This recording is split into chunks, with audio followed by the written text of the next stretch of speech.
big holiday. It feels like the airports have cleaned up. Troy, are you you got a flight tomorrow, right? Oh, yeah, just checked in.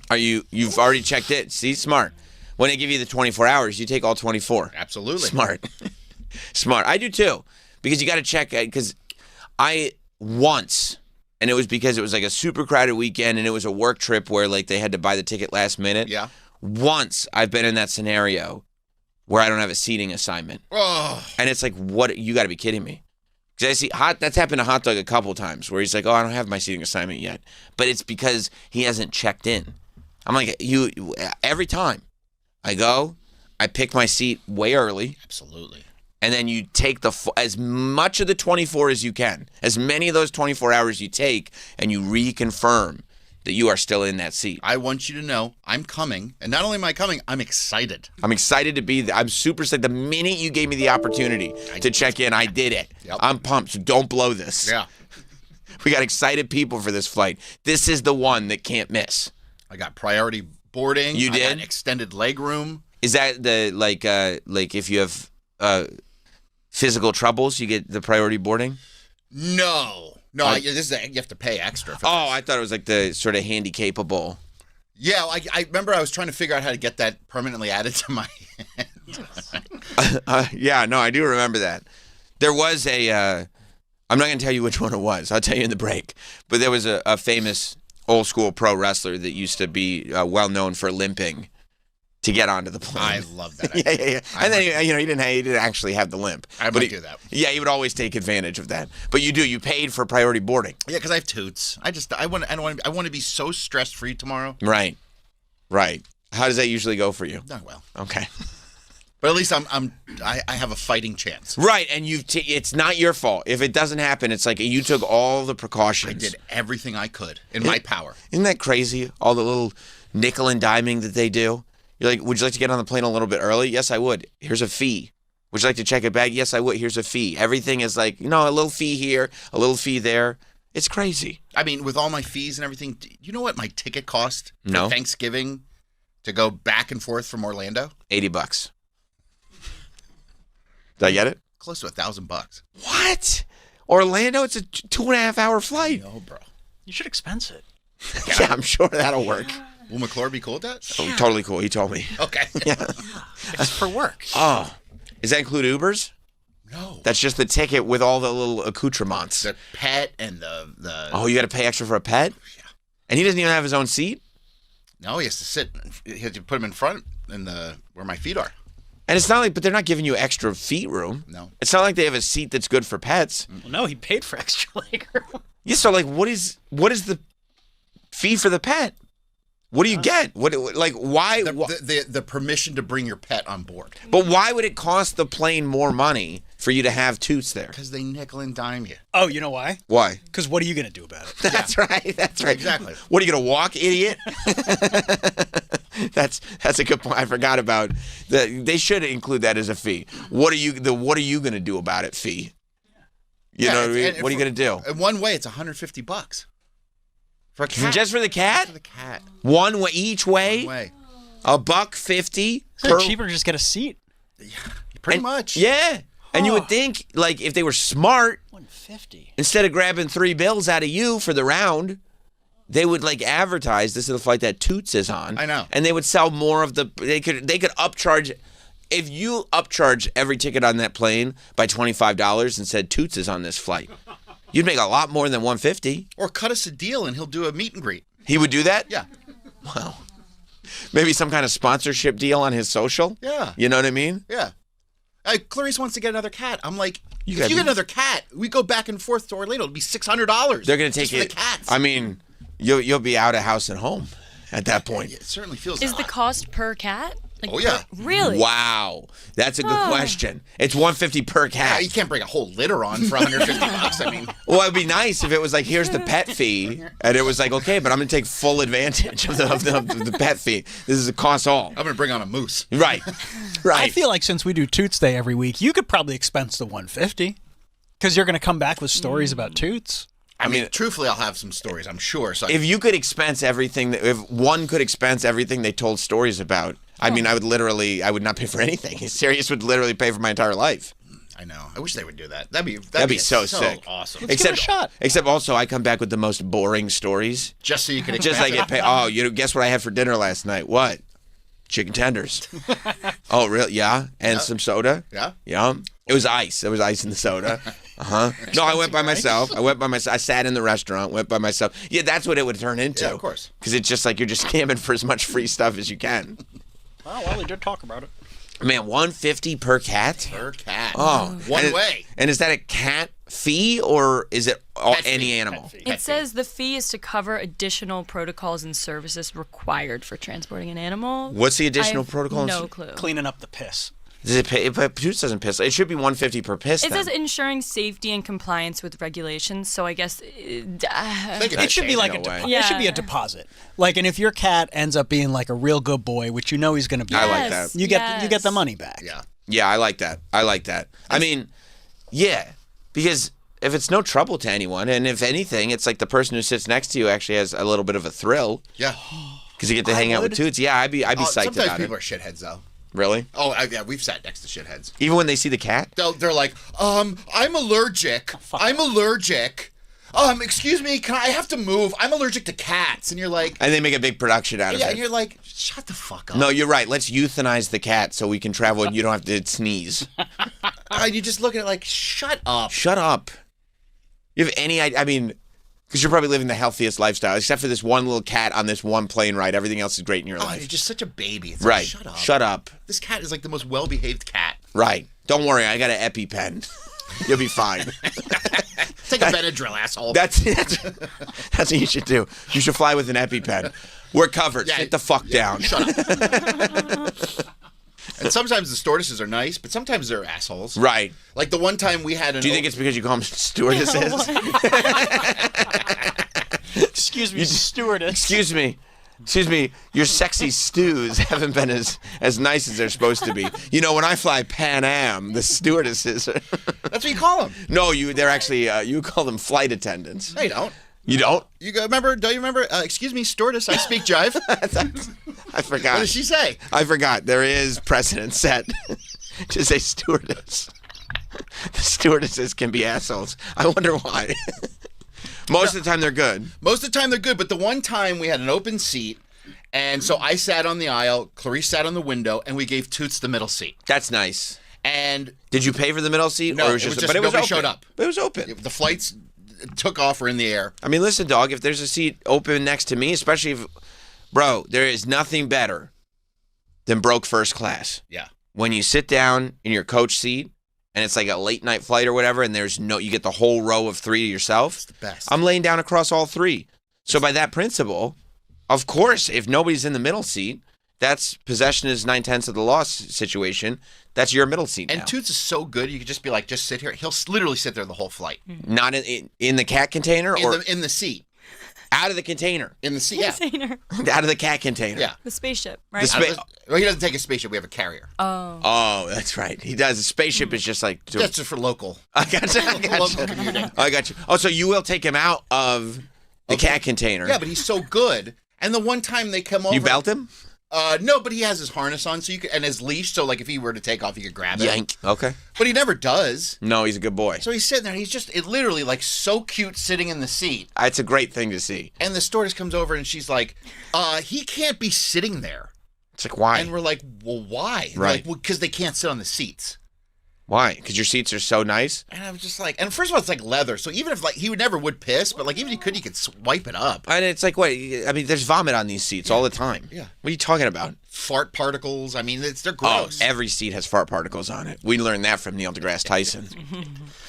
So then we're like, okay, fine. And then we put him in his carrier on the seat, and then she comes over and bitches about that. Well, what's gonna happen? What is the piss gonna go through the container? I don't know.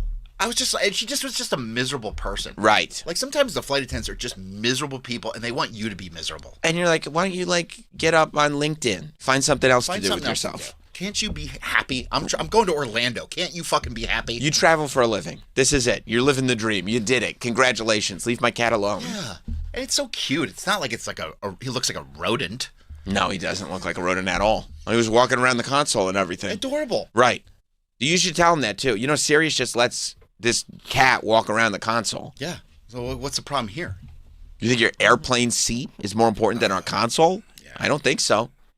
So, fingers crossed for tomorrow. I think it'll be fine. I think so. I think it'll be all right, especially since Sean from the Real World has kind of Smooth things over. well, he's TCB'd in there. You know what I mean? Yeah. He's gone in there post pizza and really taking care of everything. Oh, he posted a little video for himself. This is good. I like when the politicians. First of all, look at him getting himself TV ready. He's wearing his TV makeup. He's got his shirt unbuttoned, a couple buttons. He's like, no, I'll wear a suit, but no tie. I want you to see there's a little definition when you start to open up the chest area. He works out. You can tell. You can tell he works out. He looks good. I mean, he looks like he did on The Real World pretty much. Hair's a little gray, but, there's nothing wrong with being a silver fox. Let's, what the fuck is he talking about in this tweet? Is this what he's referencing in this video, Mike? Yeah, he's been going. This is his new thing now that the airports are back open after the Democrat shutdown. Wait. They did that? Yeah, you remember the president said. He did say that. Why would Right before he called that lady Piggy. Yeah. Yeah. And we haven't seen a picture of the lady. Perhaps she could stand to lose a few pounds. He is the president. Yeah, why would he make stuff up? I mean, for God's sake, he's the leader of the free world. Yeah. Okay. I'll take him at his word. That's a good point, Mike. He hasn't done anything to for us not to trust him. Absolutely not. Okay. And Sean from the Real World has he's been urging people to bring a return to civility when they fly the friendly skies. I didn't realize that it's like we went from all your flights are getting canceled and we have no air traffic controllers to literally one day later. Let's return to civility. Well, we all saw that video from Orlando, and I think it just shocked us back to reality. Sure. That was definitely our problem. It's not the government. It's us. Behave yourselves. I see. And they make traveling so stressful. They do? You can see when people have meltdowns. You're like, I get it. Well, that's what Sean from the Real World is going like, you guys got to calm down. You can't do that anymore. Let's hear what he has to say. He was on Fox Business. Something I didn't know, in 2019, 400% increase of in-flight outbursts by passengers. 2021, 1 in 5 flight attendants faced physical incidents. Jesus. You want to change that? Yeah, so Donald Can Trump you talks about pause for a second? What type of question is that? You want to change that? Actually, incorrect. I think it's great. I think that's exactly how it should be. 20% of flight attendants should, be worried about physical danger. It's like, what do they do to deserve it? That's the question. Well, yeah, I mean, like, how about you want to change that? How about, like, make it so it's not so stressful? Right. We still don't know why that lady, Tiffany Gomez, said there was a guy that was not alive in the back of the plane. We never got to the bottom of that. No, and she won't say. Which is scary. That she would never say. It had to be a shapeshifter. You think so? What else could it be? I don't know. I think it's a shapeshifter. I guess you're right. I gave it some thought, and she won't say. She's done all these interviews, and they go, "What was it?" And she's like, "I don't want to talk about that." It's like, what are you talking? Why are you here? I want to talk about what other stuff? You're the lady from the plane video. I mean, unless she was on a lot of drugs, and she's like, I just don't want to. I said something stupid, and I just want to kind of move along. I mean, if you're on a lot of drugs, you say you're on a lot of drugs. People do drugs. Well, she's trying to have a career after that. What's she doing? OnlyFans, I think. Okay, well, I think it's got to be going fine. Okay, I'm sorry. I interrupted Sean from the Real World. Golden age of transportation, the golden age of America. But the golden age in transportation truly begins with you, the traveler. Right? And so Oh, if you fuck think, you. you just watch social media. You have brawls at the baggage claim. You have passengers berating gate agents. We have unruly passengers on airplanes. People dress up like they're going to bed when they fly. That's true. I see people getting on airplanes and they're having a hard time taking their luggage and getting in the oversized or the above bin. Help people out. Be nice. Be courteous. And so we want to push people as we come into a really busy travel season. Help people out. Be in a good mood. Dress up. Bring civility back to travel. And I think everyone's experience is going to be that much better. Okay, I have some thoughts there. I was very against him until he said the pajama thing, because I think it's disgusting the way people dress for travel. I actually do agree with that. When I see people show up in like pajama sweatpants and an oversized T-shirt for a 2-hour flight, I'm like, what the fuck are you doing? You know what I mean? Like, what are you doing? Just wear. You don't have to wear a 3-piece suit, but just wear your clothes. You know what I mean? Like, Look presentable. it's a 2-hour flight. Why are you wearing like adult pajamas? Like, you go to bed looking nicer than you show. It's disgusting. It is. And then they're like, well, since I'm wearing my pajamas, I'm not going to shower. I got pajamas on. It's gross. And you're looking at me like I'm wrong. Like you would show up in the It might be a Gen Z thing. showing up. Wait, Like for me, if I know I'm going to be somewhere and I'm sitting, I want to be comfy. I love that. That's the threshold. If I'm sitting, I'm going to look gross. Yeah, like the movies. I will never go to the movie in jeans. I wear pajamas every single time, no matter what time. You go to the movies in pajamas? Yes. Wow. Every single time. But doesn't that also like blend into the fact that like if I'm going to wear pajamas, I'm not showering. No, that's not true. I I don't usually think- shower and then put on my PJs all comfy, cozy, get my blanket, get everything I ready. forgot. You bring a blanket and a pillow. It's like, what are you got a bed. Go to the movie, enjoy the film. If I was a filmmaker, What? if I was Paul Thomas Anderson, and I'm like, look at the work of art I've made, and people are showing up with their pillows and blankets, How is that not enjoying the film? well, it's not because you're enjoying yourself. That's You're not enjoying the No, film. that's elevating the experience. It's not elevating. It's downgrading the experience. No. Because when you have your, like, if I was, like, in here, if you showed up with a blanket and pillow, I'm I like, never I'm said sorry. anything about a pillow. I'm sorry I couldn't keep you interested enough. You got to get comfortable, so just in case you want to doze. No, because what if I'm watching a movie and I'm just thinking about how uncomfortable my jeans are the whole time? Whereas this, it's like, And when did that become a thing, too? People are like, well, jeans are the greatest pant dude, that ever became was. a thing. Unfortunately, during COVID, it did. People gave up on jeans? Yeah. I love denim. You didn't notice that, though? Once everyone started working from home and they all started doing the whole sweats on the bottom, presentable top on Something top, tells it me- kind of carried over. Something tells me during COVID, Sam probably wore jeans in his shoes every day. Every day. Every day. Yeah, not a lot of people did that. There wasn't one day of COVID where I wasn't wearing jeans. And just sneakers. And sneakers. In the house. In the house, sneakers, jeans, locked in, lockdown. COVID beginning. 2 weeks in. I'm still thinking we got one more week and the curve's getting flattened. I'm like, no problem, but I'll be ready to go because I still got my jeans and sneakers on. That's good for you. I get on a flight listen, I'm not putting church pants on. Mm-hmm.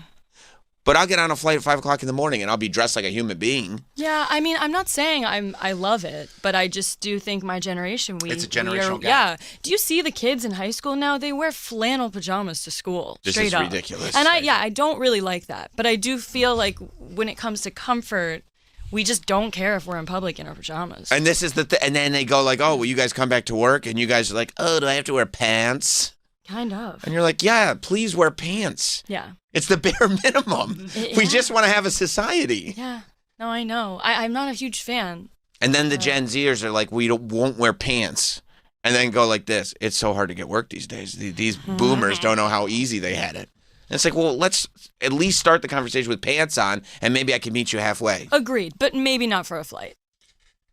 I get really irked. I know you get irked. But when you think to yourself, like, you're charging me so much fucking money. Yeah. You're an asshole in TSA. You're yelling at me. You know, like the flight's delayed sometimes hours. That's right. It's like, well, then, you know what? Well, then fuck you. I'm Fuck wearing. you. I'm going to be comfortable. Okay, see, Yeah. but that's why. Okay, and that goes back to the movie thing. That's why I have a problem with the movie because it's like it's a fuck you when you show up in your pajamas. No, it's not. Yes, it is disrespectful. No, it's not. It's more of disrespectful. like, I love me, bro. I want to be comfy. It's Yeah, but not it's more inconsiderate of, a of- fuck you, it's more of a yes, me. Yes, me. Yes, me. Yes, me. No, but that's disrespectful to be like I'm in such a selfish place that I'm only thinking about myself No. and not the fact that this is a community activity. That What are I'm you talking doing about, the here. movie or the airport? Both. Well, because the airport, it's not a great place to be. Who cares about disrespecting the airport? They That's disrespect what- you. Yeah, That's what I'm saying. But That's the what I'm saying. It's movie- almost like a societal rebellion. Honestly, you know what? No, the movie. It's like too, when they charge animals you way like too shit much. wherever they are. You know what I mean? Like when they It's get like, like, fuck you. fuck you. They're like you Yeah. want like, hey, do you need to go out? Like you want me to take you on a walk? No, I'm fine. And then you walk out and they just shit right there. Mm-hmm. And it's a disrespect. I feel like that happens in the airport, Yeah. and it doesn't lend to a better experience for everybody. Mm. It's. But yeah, I mean, the movies. It's indescribably upsetting. That's crazy that you think that. Yeah, no, you But, don't. like, the lights are out. You don't Yeah, know looking it's at them. cozy. It's dark. No one's looking Like, at you you. watch them walking in, watch them walking out. Like, Not that deep. I'm disgusted by it. If I watch him walk in with like if you walked in with a blanket and giant sweatpants on, I'd be like, this With person. my Wonka hat on? Oh yeah. I'd be like, Timothy would be really upset about this. No, I think he would also do the same. No, because he'd wear something like a spectacular pajama. True. You know what I mean? Yeah, no, you're so right. It'd be it'd be a stylish pajama, and then like usweekly.com would have to post a thing about it. Yeah. No, I get it, because also it's not even the pajamas that you sleep in. It's almost like it's like you've considered this in advance. It's an in-flight, like disgusting, comfy uniform that you put on. Well, there's different levels too. There's like Right. the PJs, and then there's like comfy, presentable that you can wear in public. I don't mind comfy, presentable. Okay. I feel like the line's getting blurred a little bit. It is blurred a little, but you could sleep in the comfy, presentable. It's just, but to you, it would probably look like PJs. Yeah. Yeah. Yeah, It's I not mean- jeans. I like, a nice jean. I think is a good thing. What if somebody showed up in like the onesie that you can unbutton the pants so you can shit? You know? I would only be okay if it was like the old school, like With the flap. Yeah, with the flap in the back, but like the old school, like almost like a prospector's underwear. Uh-huh. You know what I mean? Like real, like long johns. Like what Santa wears underneath the That's suit. right, underneath the suit. Yeah, if it's long johns. And then like one of those, remember like in the old days they would wear like a sleeping cap? Yes. If they showed up like that, that's so crazy. I'd be like, that guy rules. I would see want- that. Yeah. I would wear a sleeping cap. Would that make it okay? If you also wore like old prospector And a long robe. johns. Okay, and a robe. slippers. Yes. Yes. That's yeah. true. You If gotta you went lean in. if you went way over the top and it was like old school pajama'd out, I think it was funny. Like Scrooge. Yes, exactly like Okay. Scrooge. Yeah, if you look like Ebenezer Scrooge and you like had a little candle, a single candle, and the candlestick holder, I'd be okay with that. But the idea of,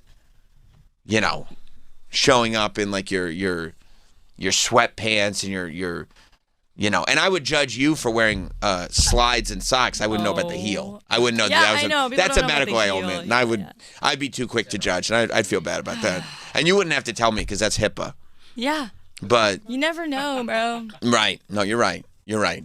I mean, maybe if you wore slides and like a real pant, it would be okay.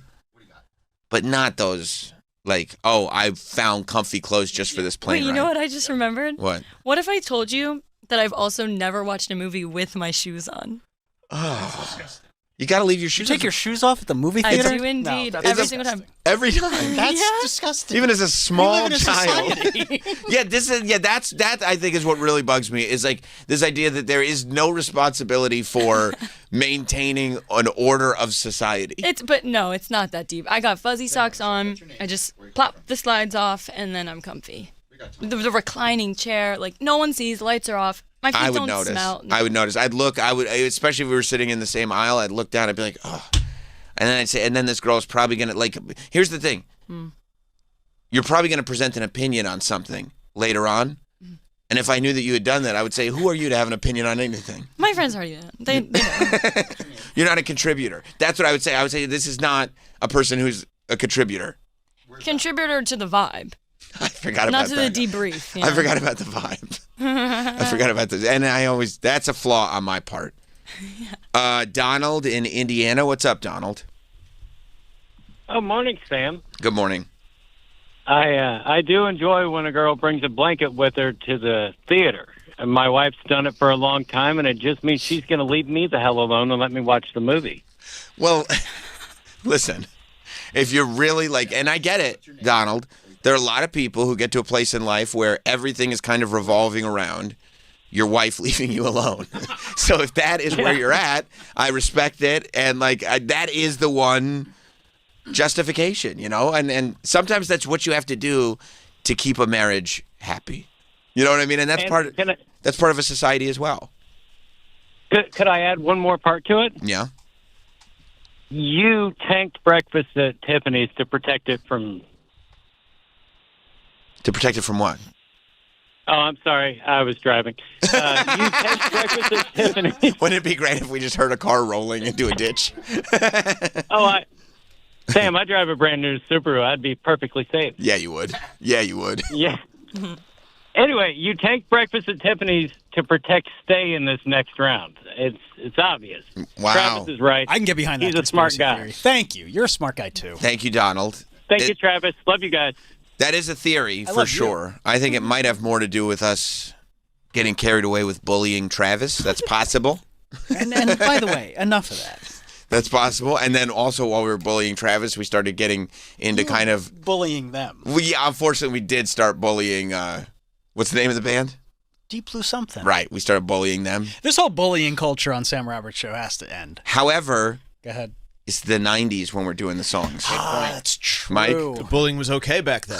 That's right. It was in hindsight. Yeah. Everybody was fine with it and encouraged it. If you were bullying people as a teenager, that meant you were a step ahead. You were going to be more successful when you grew up. That's right. And remember back then, everybody said that, no, it's good to bully people because it makes them tougher. It does. It builds character. Yes, it does. That was a real thing. We were helping losers do better. That's right. They said if you don't get bullied, you won't be ready for life. Yeah. By the way, that's a fallacy. However, Now that I think about it, you guys haven't gone far enough. that's to get you ready. Well, no, I mean, if we're like, If we're going 90s. embracing 90s That's culture, right. yeah. That's right. It would have been much worse. Sam, consider this. A generation of kids who has been properly bullied doesn't show up at the airport or a movie theater dressed like shit. That's true. Great point. Because you get your ass kicked for Yeah. wearing something like that. Oh, yeah. Oh yeah. Mike, I think we have a job to do. Jory in Iowa. Hey, good morning. Morning. Do you don't have a nice pair of house jeans you wear around? In the house. No, I don't have. I have. Well, I mean, my jean You have situation. house shoes? No, my wife house keeps trying to shoes give. and then- My wife keeps giving me house shoes. I'm like, I don't know why you're giving me these. Never. I'm not. No slippers. No. No, I'm gonna wear my regular shoes in the house. Well, no. You're supposed That's to take what off I'm your wearing. shoes. I'm wearing. I You're- like you're shoes. weird. I like when my shoes are on. I hate when my socks start getting holes in them. I don't like my socks getting worn down. What And do that's you wear socks for? huh? I'm not going barefoot. You're not going barefoot in your own house. No, we don't have that type of house. We're not a foot What fetish type of household. What? No, we're not a wiki. but- We're not a wiki feet's house. Okay, no You way. guys get out of the shower, put your house jeans on and set of sweatpants? No, my jean situation is different. I only wear one pair of jeans at a time because it's That's fine. Japanese raw denim that you wear in, and the jean goes on a journey with you. That's a whole different conversation. He doesn't go barefoot in his own Right home. on. Because I don't have a wiki feet's house You wear socks? and shoes. That's why he wears his shoes, because he doesn't want his Thank socks you, to Jory. get holes in them. Yeah, I don't like when the socks So get he just worn stays down. in his shoes What about just all getting slippers? day. Yeah, my wife tries that. I don't the want socks slippers. still get worn with the shoes too? Not as quickly. Really? Yeah, because there's not as much friction. Why don't you just take your shoes and socks off and let your foots breathe? No. too cold That's for a that. wiki feet It's situation. not too cold for that. We have heating. Plus, we're not foot fetish people, the Roberts. And by the way, you're doing really well for yourself. If you get a hole in your sock, get a new one. I never even thought of that. They sell them in packs. Slide around the house. They won't wear it. You're doing really well for yourself. You know what I mean? Like, Good, yeah. You we think got- that's the concern? we got to conserve on socks. Right, you're working 4 jobs. You mean to tell me you can't get another pair of It's socks? like you can go to J. Crew and get a nice pair of socks for like $6. I didn't even think of that. No, you're right. You're right. That's the best point of all. Not this weird wiki feet It annoys situation. me so much. It's just so strange. That's Do because you do want to bring come all over the and see my grime feet. from the city on your shoes Yeah. just so you don't get holes in Yeah, your and then you're socks? He just doesn't walking care. around. He loves it. I don't Yeah. care. He loves it. I don't care. Just fecal everywhere. I don't step in. I try to avoid the fecal. Yeah, you think you're avoiding it, but you're not. Take the shoes off the minute you get in the house. Bro, you have alcohol farts in your house. There's fecal in your That's house too. different. It's the same fecal, and it's direct. It's fresh fecal. Oh, It's it's so worse. She's bought you house shoes before? Many times. Don't you hate that when it's like, I'm not doing, like, And then stop she buying really it. tried it. She was like, she had the kids give them to me. And then she started telling me the kids wanted me to wear the house shoes. I was like, I'm not, I don't have an opportunity to put the house shoes on because I'm not taking my regular shoes off. Yeah, also, don't turn the kids into your pawns. That's right. That's right. I know this game that you're playing. Don't get them to do your dirty work. Yeah. That's what's going on. Tom on Long Island. Yo, what's going on? What's up? I had something else to say, but I'm sitting here listening to you. There's no way you're not wearing Hulkamania slippers at home. I don't buy it. Bro, I wear my Hulkamania sneakers. I don't need Hulkamania slippers. Anyway, the reason I was calling is, you guys ever realize that Danielle sounds just like Zooey Deschanel? You Her think voice so? sounds just like her. I don't know. And I think with Christmas coming up, you should have her sing some Christmas songs like in the Elf. Well, Oh, I like mean, in the shower. I can't stay. she's a singer. So if you give her even an inch, she'll start singing. Maybe we will. Maybe she'll be a caroler this year. Thank you very much, Tom. Derek in Massachusetts. What's up, Derek? Derek? No, Derek. Scott in Worcester. What's up, Scott? Yeah, what do you think, Sam? Since you're now the police of what people wear on the plane. Yes. Wearing Listen. sweatpants. I'm not a police officer. I am a guardian of society. We know. No, you just call police officers when you have a flat tire. We understand. That happened, but that's not like an active. I don't get that many flat tires. Yeah, but if you got another one, I would call Pete. Dominic. I was about to say Pete Davidson. I would love to call Pete Davidson. We reconnected at Madison Square Garden. But I would, Pete Dominic. I would call Pete Dominic. He'd help me out. West Side Highway, those cars go fast. No, but so what do you think about somebody wearing sweatpants, no underwear, and then just putting the underwear on so they don't get in a fight on the way out of the Listen, airport? I'm fine with that. The fact that a certain person would come in after years of travel and like have an airplane uniform that you knew when he was traveling because he'd have his no underwear sweatpants on. But I think Scott, to answer your question, if you are a man known for your eccentricities, it can add to it. Thomas in Massachusetts. What's up, Thomas? Good morning. First time, long time. Yeah, nice. With the inception of leather reclining seats in movie theaters, why are you complaining about bringing blankets? Who's not getting hand jobs in movie theaters? If you mean to tell me that the blanket is being brought for an HJ, then that's fine. Now you're on board. That's fine. That's fine. But you could say that from the very beginning. It's for HJs. And of course, I'm not going to go anti-HJ. And you want to know when they're bringing it in? I do. Thank you, Thomas. I do. I'd be like, what the fuck are you bringing a blanket for? HJ. Hand job, bro. I'm like, oh, okay, bro. Okay, bro. My bad. My bad, dude. Shouldn't have said anything. Should have known better. Tim in Harrisburg. What's up, Tim? Hey, Sam. How you doing? Good. Hey, I just thought it was crazy that Pee Wee Herman had better movie etiquette than Danielle. That's true. That's true. You mean, I don't know. Pee Wee Herman might have not had to go to jail if he had a blanket. Because it was technically Very exposure true. what they got him on, right? I believe so, yeah. Thank you, Tim. Now, I also, in an adult movie theater, I don't know if I would have the same stringent rules of society. Because I feel like once you go into an adult, especially in 2025, if you're going into a theater to watch adult film, you've kind of left society behind. It's sad. Yeah, exactly. Like, I'm not really at that point. Wait, what are you talking about? So, Pee Wee Herman. Not really, no. Okay, well. You don't know Pee Wee Herman? No. What? That's right. Are we being for real? Yeah. You have no idea who Pee Wee Herman is? No, is it like I don't want to sound stupid. No, Was it you a don't character from a TV show? He was a generation-defining character for those of us that grew up in the late 80s going into the early 90s. I've heard or for of the Troy, name, but I don't have a face. I don't have a... late 70s into the early 80s. Okay. Sorry. No, Pee Wee Herman... Can you pull up a picture of Pee Wee Herman? Was It's creepy. You've never seen him before? He was not creepy. No. No, he was not creepy. You've never seen that guy before? Never. That's blowing my mind. That It is? is weird. I mean, I get it. I mean, we know characters from the 60s. Bozo? Bozo the Clown? I mean, like, any character that was like... Charlie Chaplin? Yeah, like, any of those. Charlie Anybody that was on Chaplin. TV. Character from the 60s, I mean, Charlie I Chaplin. do know... Wait, what year? What year was this? This was probably like 80... Late 80s, early 90s? Yeah, 85, Yeah, that's not 86. really When when did I Pee-wee's know. Big Adventure Because my parents will have on MeTV, but that's like stuff from like the 60s. They don't re-air this. Yeah, they're not in like the 80s and the 90s. So this was like the era that... Yeah, this too was, early for me, but I, like... I too late honestly for them. don't have as much of a problem with it as Man. the other guys do because... Pee-wee's Big Adventure was 85.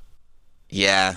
That was early in the run, though. Yeah, I know, and yeah. I didn't realize that, and we talked about this already, but I didn't realize that was earlier than the TV show. Right, it went Pee-wee's Big Adventure TV show, and then that god-awful circus movie. So what is he, just like a goof? No, so Pee-wee Herman was, I feel like almost Andy Kaufman-esque in the sense that there was you don't know who Andy Kaufman is. Andy Cohen? She doesn't know Andy. Andy Cohen. Almost Andy Cohen-esque in the sense that, no, he was like he was this adult comedian that would, he put on this show, this stage show that turned into a movie where it was like he was playing a children's television character, except it was for adults. Mm-hmm. But it was still wholesome. It wasn't like so dirty. It was just like something adults would enjoy as a comic performance, but there was something very wholesome about it. And then he ended up, like, it got very popular and was adapted to actually being for children. And so he did this TV show, Pee-wee's Playhouse, that, like, if you were a kid in that era, you were obsessed. Toys, songs, the show. I mean, it was everything. Like, all of us remember our era where Pee-wee was everything. He was the man. And he looked like this, like the guy that we're seeing on our TV with the short little hair and the red little bow tie and everything. And you never saw him out of character. No, like you didn't know who the actor was. Like Blippi. Like Blippi. Like Blippi, except for the early stuff. Yeah, we know what Blippi did earlier on. So you never saw him outside of this. But I mean, it was to the point where, like, when I was 6 years old, and my cousins were getting married to each other. That's right. We were in Kentucky. We had to wear a suit to the wedding, and I insisted I needed a Pee-wee suit. Do you have a photo of that? Maybe. It wasn't exact. I'm sure there's a photo somewhere. I'm sure your mother So it'd has just be one. gray I'm with sure. like a red tie. I really wanted a red bow tie, though. That was the Pee-wee suit. But that was the Pee-wee look, like bow tie, the whole thing. And then one day, while the show, between seasons of the show or whatever, the show was off the air for a period of time, he got busted in an adult movie theater for exposure. 91. 1991. Oh. And, like, the mugshot came out, and you couldn't even recognize him. Like, half the people didn't even know his name was Paul Rubens. But, like, he had a beard, he had his long hair, he looked totally different, and he looked like, a bad guy. He looked like a villain. But really, he got hosed. He got railroaded. Because in 91, you didn't have, like, internet porn and stuff like that. Like, going to an adult movie theater to watch porn in 91, it's why if you wanted to go watch porn, people went and watched porn there. Oh. And so, like, first of all, he said he wasn't even exposed. J-O-ing. He wasn't, because that's what it is, right? You go, you J-O in the theater, and people just, leave you alone. There's other people in there, but they leave you alone. Are you all just like Communal sitting next to each other? Or? Well, you spread out. Like when you buy a movie Oh, they ticket, you don't blankets. sit right Okay, next okay, to they blankets. the other person. Most of the screenings wouldn't be sold out, so you didn't need to sit right next to each other. Not even on opening weekend? Usually not, but usually it was always better. For me, I would go earlier in the day. Right. Because the Friday night screening, it's Friday night. Yeah. And you love going to movies by yourself. I prefer a movie alone. But the cop followed him into the movie theater. And it was what they would do just to bust people, just to get quotas filled and stuff like that. They would just follow somebody into the movie theater, wait, and arrest them. And they got Pee-wee like this, and it destroyed his career. Yeah. I mean, he was as on top as you could possibly be. And then At the gone. time? At the time. Totally on top. And then gone. And for most of us, that was the first time we ever saw that man. Right. Well, as soon as I saw the picture of him as the character, I said he looks creepy. So. I know, but that's not true. That's not true at all. That's inaccurate. Saw right through it. You're way off. No, he's not creepy. That's the whole point. What? He just went to a porno theater one time. It's not like he was like, hey, I'm Pee-wee. Hey, kids, let's go to a porno theater. That was the whole thing. That really, when you broke this down, this was not one of these creepy Hollywood stories. It's just like, yes, the actor that plays Pee-wee Herman, Yeah. Well, he just looks creepy to me. See, this was the other thing, too. And then you know what it said in the newspaper? It said Pee-wee plays with a Pee-wee. You see what I'm saying? And people didn't, but it was like everybody was making jokes about poor Paul, when in reality, the idea that the actor who is an adult who plays Pee-wee Herman in his private time might like to self-gratify Yeah. Like, that doesn't make him unqualified. You don't think Yeah. Blippi self-gratifies? Blippi does much worse. That's the old Blippi. He's franchised it out. He doesn't keep doing that? He's not that guy anymore. That's not part of the franchise deal. No, there's a different Blippi now. He's not even the real No, Blippi. I know, but you don't have to do the... No. No, he doesn't make sure you do the other stuff first. No. That was a different era. All right.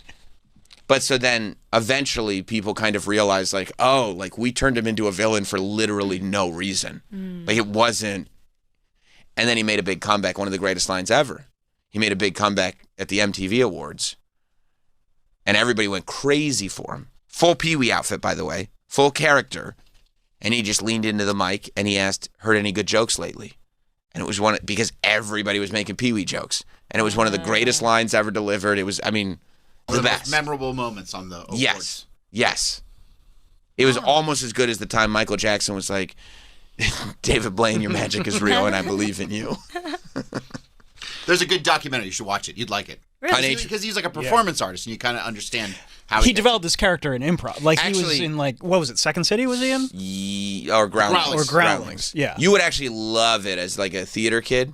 He was like Really? he was like the biggest theater kid ever. Like, you would love it. Okay. Yeah, you will like his doc. It's amazing.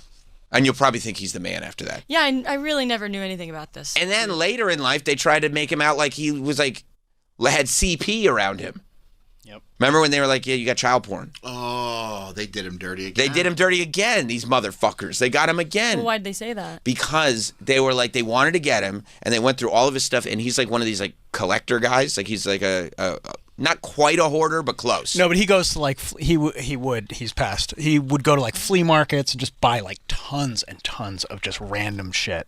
And he had all these old magazines and like old erotica that was like the type of old erotica that you would have like as just like a weird collectible, right? Like, nobody would look at that and go like, oh yeah, this is what I get off on. Yeah. And like within the stacks and stacks and stacks of magazines, there was like one page where it had an advertisement with a kid of questionable age. And they were like, huh? Little buff boys. Right. And they were like, gotcha. And he was like, you got to be fucking kidding me. Wow. Oh, and it's sad at the end. Yeah, that was so bad. I'm glad that the world's come around on him. Yeah, but did he get his flowers when he was alive? Well, you could still smell them? Yeah. That's a good I question. think he did, because he did the Broadway show, and it was massive. Yeah, that's true. He did the Netflix movie, and it wasn't, like, massive, but it was like, oh, like... It was beloved, at least. Yeah. You wish the doc came out and you could be like, we love you, dude. We see your story. But nobody knew. But and also, I mean, if you watch the doc, I think it's pretty clear that I don't think he ever really felt loved. Yeah. You know what I mean? No, he's got, yeah, demons. Yeah. Like it's one of those performer things where he's just constantly looking for more. But yeah, now you know, Danielle. Yeah. And I'm glad you know. So wait, what was the point though? He has better etiquette than me? Yeah. At movies? Yes. That was the joke. Oh, yeah. That was the joke. I You see what they're saying now? Yeah, I got it. Yeah. Long way to get the joke, but we got there. Yeah, we got there. And now you know about Pee-wee. Yeah. Yeah. You want to see his just listen to the crowd and you'll get it. Oh my god, they're jumping up and down. Thank you! Chef! Chef!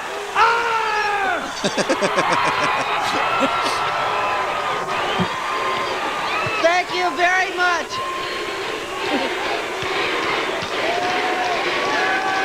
What a great shot that is, too. All time. Thank you! He's the real comeback king. Thank The comeback king.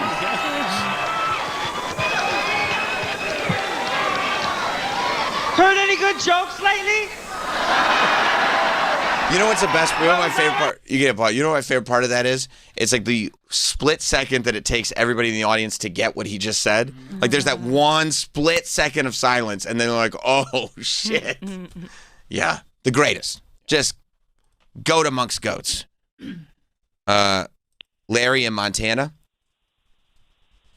Well, I'm in Missouri, actually. Hollywood Sammy Sweetheart, the effing journalist, Roberts, professional broadcaster, world-renowned professional wrestling expert, and originator of the blatantly stolen Lonely Virgil concept. What's up, Larry? Oh my god. Well, this is Larry? Larry. Yeah. When did you become the guardian of society and the protector of our societal constructs? I think. Do I have to now modify this or what? Yeah, I think right around January. I think so.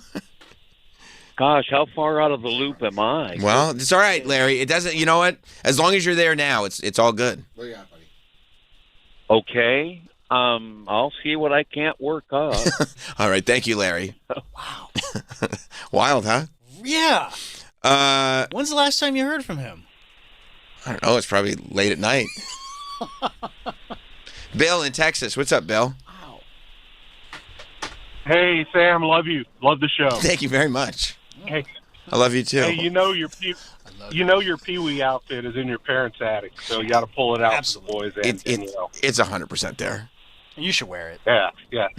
Hey, I want to defend you and the etiquette. I actually flew this past week. College volleyball team, nothing but sweats or PJs, sweatshirts, fuzzy slippers, pillows, and blankets. Come on. They spread out over an entire section of the waiting area, and had people had to go around and walk around them. One of them sat next to me, had a middle seat. The window ended up being open, so she stayed in the middle seat, put her pillow and blanket down she sat down in the middle, put her pillow and blanket in the window seat, and slept the entire time instead of giving me courtesy and room. That's not courtesy. That's not how you run a society. Thank you, Bill. I also and I appreciate it. I'm a boomer, Sam, and I appreciate that you're an emerging boomer. Yep. Thank you. We love boomers. Thank you for watching out for society. Of course, we got to protect the boomers. That's the whole point here.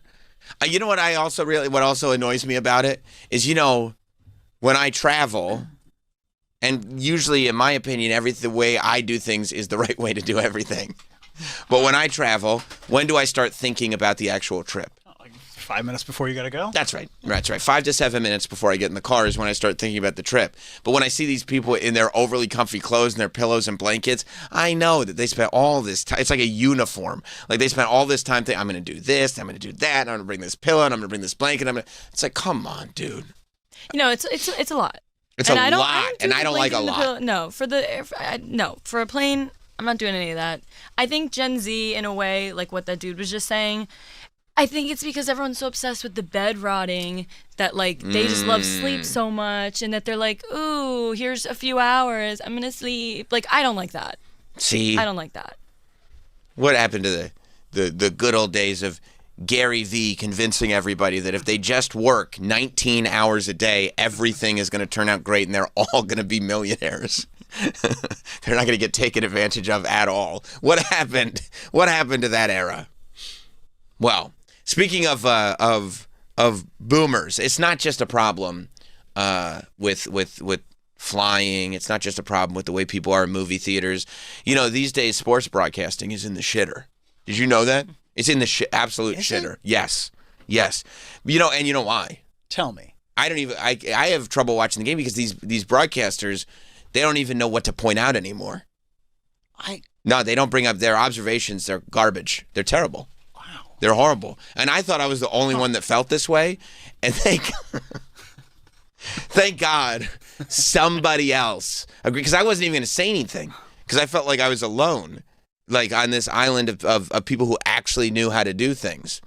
But luckily,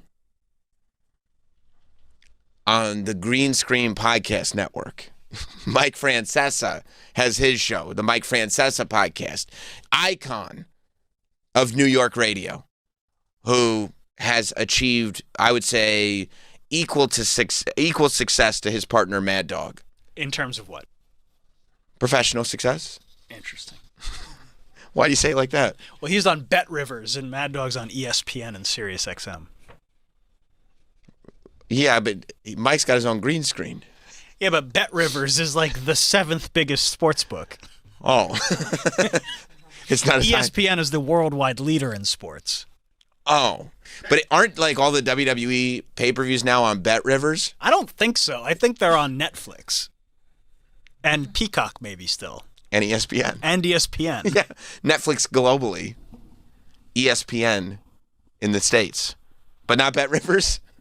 I think they spent all their money on Mike and a green screen. And that's what people forget is the green screen. They're expensive. Yeah, these green screens, because you go on Amazon, you can see they're upwards of $38. You know, that doesn't even include shipping if you don't have Prime. And Prime, you know, that's a pretty penny in and of itself. But Mike Francesa noticed something that, I mean, was definitely worth bringing up. And it's good to see that after all these years, that Mike Francesa has luckily not changed one iota. Listen to Mike Francesa's take on some of the reporters from the Giants game last week. Can somebody tell the sideline reporter before the game when they're going to do a stand-up? You're in Giant Stadium, which is one of the windiest stadiums in all of football, on a day where it is blowing upwards to 38, gusts to 38, blowing in the 20s, high 20s all day. The wind's going to be an enormous factor in the game. Never mentions the wind in the pregame or in the stand-up. I mean, why bother? Why bother? Okay, I mean I just happened to see it today, and I'm saying, can you mention the wind? I mean, you're in the middle of it. Is it blowing out there? I mean, so you knew that was going to be a factor. That's right. That's what I said. That's what I was saying to my television. I said, why do they even have sideline reporters if they're not going to talk about the wind? I heard there were gusts of up to 20 miles an hour earlier in the day. Why wouldn't you mention the wind? Mike, as a football fan, was it driving you crazy that the sideline reporters weren't bringing up the wind in Giant Stadium? I mean, I have to agree with the old man who's yelling about clouds. Yeah.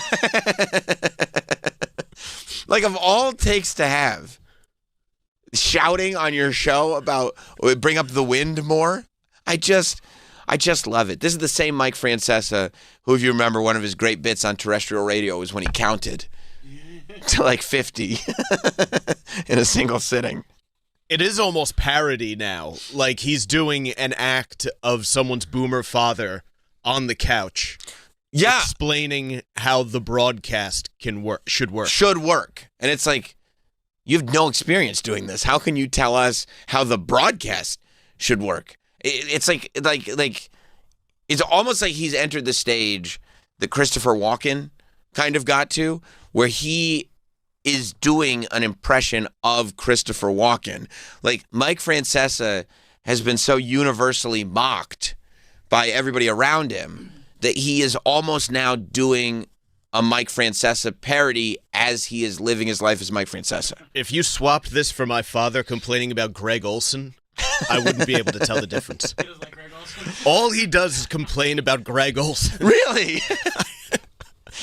So, because people out wonder, of all the announcers, that's Greg Olson, the one, just Greg. Greg Olson's quite good. Yeah, I don't have any problem with him when I'm watching him. People really like his analysis. Yeah, but not New York radio legend John Montone. Isn't that great? People, I'm sure, wonder. The old folks, the boomers, that are still listening to 1010 Wins, they probably wonder. And Danielle, if you didn't know, Mike's dad, John Montone, is, without like hyperbole, one of the biggest New York news radio legends of all time. And if you don't believe that, he will let you know. He will. He holds himself in high esteem. But yeah, like with one of the most known voices in the history of New York News Radio. I wasn't sure. My dad said that once, where he was like, "Is he related to John?" And I was like, "I don't know." Dude. Oh, cool. On Thursday, I will get to hear that known voice say, "Does this fucking guy have to give an explanation every time there's a 3-yard incomplete pass?" And he'll be referring. This fucking guy is referring to the one and only Greg Olson. Is that right? Yeah. I love that because there are so many people, older people, but people nonetheless in New York that are listening to 1010 Wins, wondering what John Montone is doing in his retirement, and the answer is complaining about Greg Olson. And he's also had quite enough of the celebration that goes on after every play. He doesn't like that. They didn't do that in the old days. Oh, and he actually prefers the old days. He pines for a time when the ball was handed directly back to the official. Well, the last thing you need is any kind of emotion or excitement. No, not during the game of American football. American football is too precious. Yeah. I see. So the way I feel about sweatpants on a plane, he feels about any sort of show of emotion on a football field. Oh, yeah. I got you. Well, we all have our things that we feel like are necessary to society. I love that. So like if a NFL player starts telling his opposing team to suck it, he doesn't like that. That would bother him, although not as much as if an NFL player were to point at the heavens and thank God after scoring a touchdown. He doesn't like that? No, God doesn't give a shit that you just scored a touchdown. And does he say that? Yeah, that is in the Gospel of Montone. God. I mean, he's not wrong. I don't think God's paying attention to every single game. Who knows? He's got a lot on his plate. But it's possible. Oh, I love that. God doesn't give a shit that you just scored a touchdown. I'm John Montone. And then he likes to point out the shortcomings of the player who just scored the touchdown. Why? It's in his moment of glory. Well, yeah, but there may have been things that happened in previous games that he wants to make sure that undermine that glory. And perhaps call for a more subdued touchdown celebration. I see. I see. So he's thinking, just because you have this moment of glory does not mean you should stop feeling the humility required after things you've done in previous games. In a sport where your career could end at any instant. Right. He would prefer that you be a tad more humble. Just be grateful that you got that touchdown, and let's not forget how badly you fucked up 3 games ago. Just hand the ball back to the fucking official. That's awesome. You enjoy it when he's giving his takes? Yeah, I mean, unless it's a moment of importance in the game. Right, where you're actually trying to be in the game. Yeah. Right. If it's just like, he becomes sideline amusement for you. Yeah, if we're up by 3 scores late, then fine, go off. Right.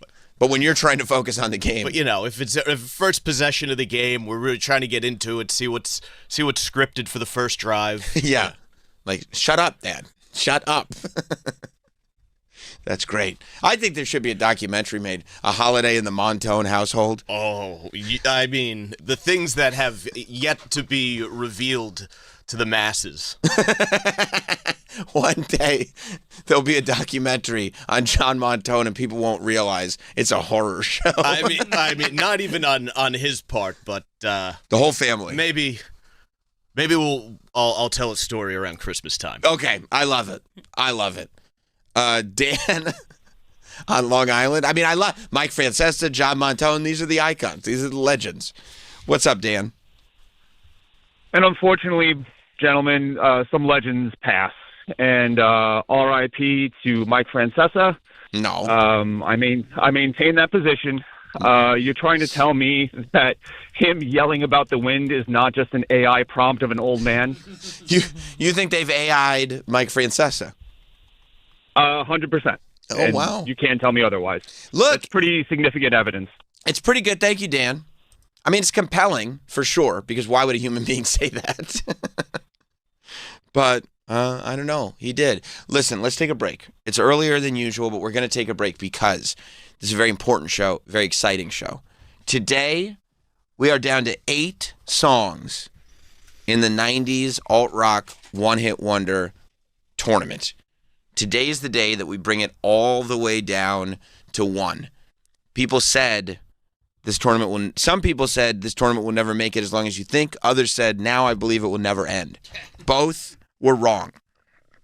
Today's the day that the ultimate climax happens in the alt-rock one-hit wonders. Strange wording, but okay. The ultimate climax? Yeah, it's weird. Why is that weird? This is what this is, the ultimate climax. The production doesn't say that at all. It doesn't? No. Did I not mention that before? That's what I was going to call it? No, this is the first I'm hearing of it. It's the ultimate climax. I mean, think about how long we've been pushing this off. Oh, yeah, no, I know. I know, we've been edging for months. Literal months. It was so warm outside when we started. It was hot. Really hot. And we weren't even peak summer because it was early. Yeah. But today's the day. We break down and we get to 1. We find out who the greatest alt-rock one-hit wonder of the 90s is when we get back. Stay there. Ay, si tu man te quiere fallar, dile que no, pone la ley, corre a la disco, yeah, porque tu mana. We will be right back with Sam Roberts Show. Faction Talks, Trump Nation. I was talking about Roth and him having these backing singers. You know, there were a lot of people that said, man, he's clearly running tape when he was playing before on all those backing vocals. The fact that he acknowledged it, the fact that he did something about it, if enough people start caring, it can and will change. There's proof right there. There's hope, folks. Trunk Nation with Eddie Trunk. Weekdays, 3 p.m. East on SiriusXM's Faction Talk, Channel 103. Every NFL Sunday, hear the biggest plays on SiriusXM NFL Radio's Sunday Drive. Houston has the ball with less than a minute to go, trying to get a game-time score. Follow the entire league without changing the channel. Plus, fantasy updates and post-game interviews. Eagles wide receiver A.J. Brown. We just got together and just start chipping away. The Sunday Drive brings you closer to the NFL. Sundays, noon to 8 Eastern on NFL Radio Channel 88 and the SiriusXM app. Sunday. This is your day, so start it like you mean it. Now let's go out there and do what we're supposed to do, baby. Get locked in at 11 a.m. with Fox NFL Kickoffs. I'm excited to watch this game. Then at noon, it's America's #1 pregame show as the best crew in the biz hype you up for a full day of football. Bring it. I like it. What a catch! Start the best day the best way with back-to-back pregame shows every Sunday on Fox. Hi, I'm Steven Singer. Yep, that's me, the I Hate Steven Singer guy. Why do other jewelers hate me? I'm a nice guy. Because other jewelers just want to throw up when you ask, can I trade in my old diamond studs? Why? I guess it's because they're in the business of selling. I'm in the love business. I love to see my friends come back and trade in their old diamond studs. It's true. You can start with any size and upgrade them for a bigger pair anytime you want. Get exactly what you paid. Not only do other jewelers not want you to trade in your diamond studs, but even if they do, they don't give you back what you paid. Why are their diamonds worth less? Oops. Come see me, the real Steven Singer, a real jeweler whose diamonds are always worth what you pay. Visit me at the other corner of 8th and Walnut. By phone, 888-I-HATE-STEVEN-SINGER. Online, IHateStevenSinger.com. Oh, by the way, these stunning Anita diamond stud earrings are always 100% eye-flawless, near-colorless, brilliant-cut diamonds. Magnificent and bright white. Topped off with my 14-karat safety silicone backs. IHateStevenSinger.com. One place, one price. I know that hiring can be challenging. You sort through tons of resumes and you get too many so-so applicants. You're just waiting for someone to match your role perfectly.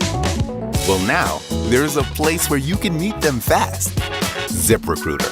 Need to hire right away. Start your search for strong candidates. The right fit awaits. Build your team. Build it sooner. Meet your match on ZipRecruiter. Just head to ZipRecruiter.com/comedy right now to try it for free. And you're on your way to meeting your match.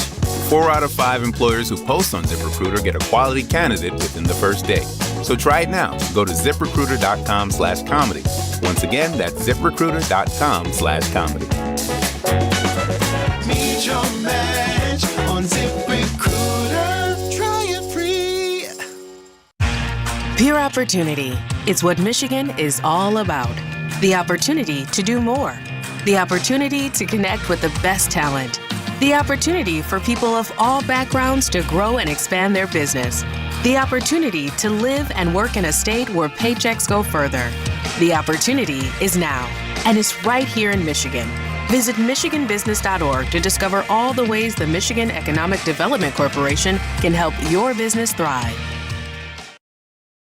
The Megyn Kelly Channel, Congresswoman Marjorie Taylor Greene.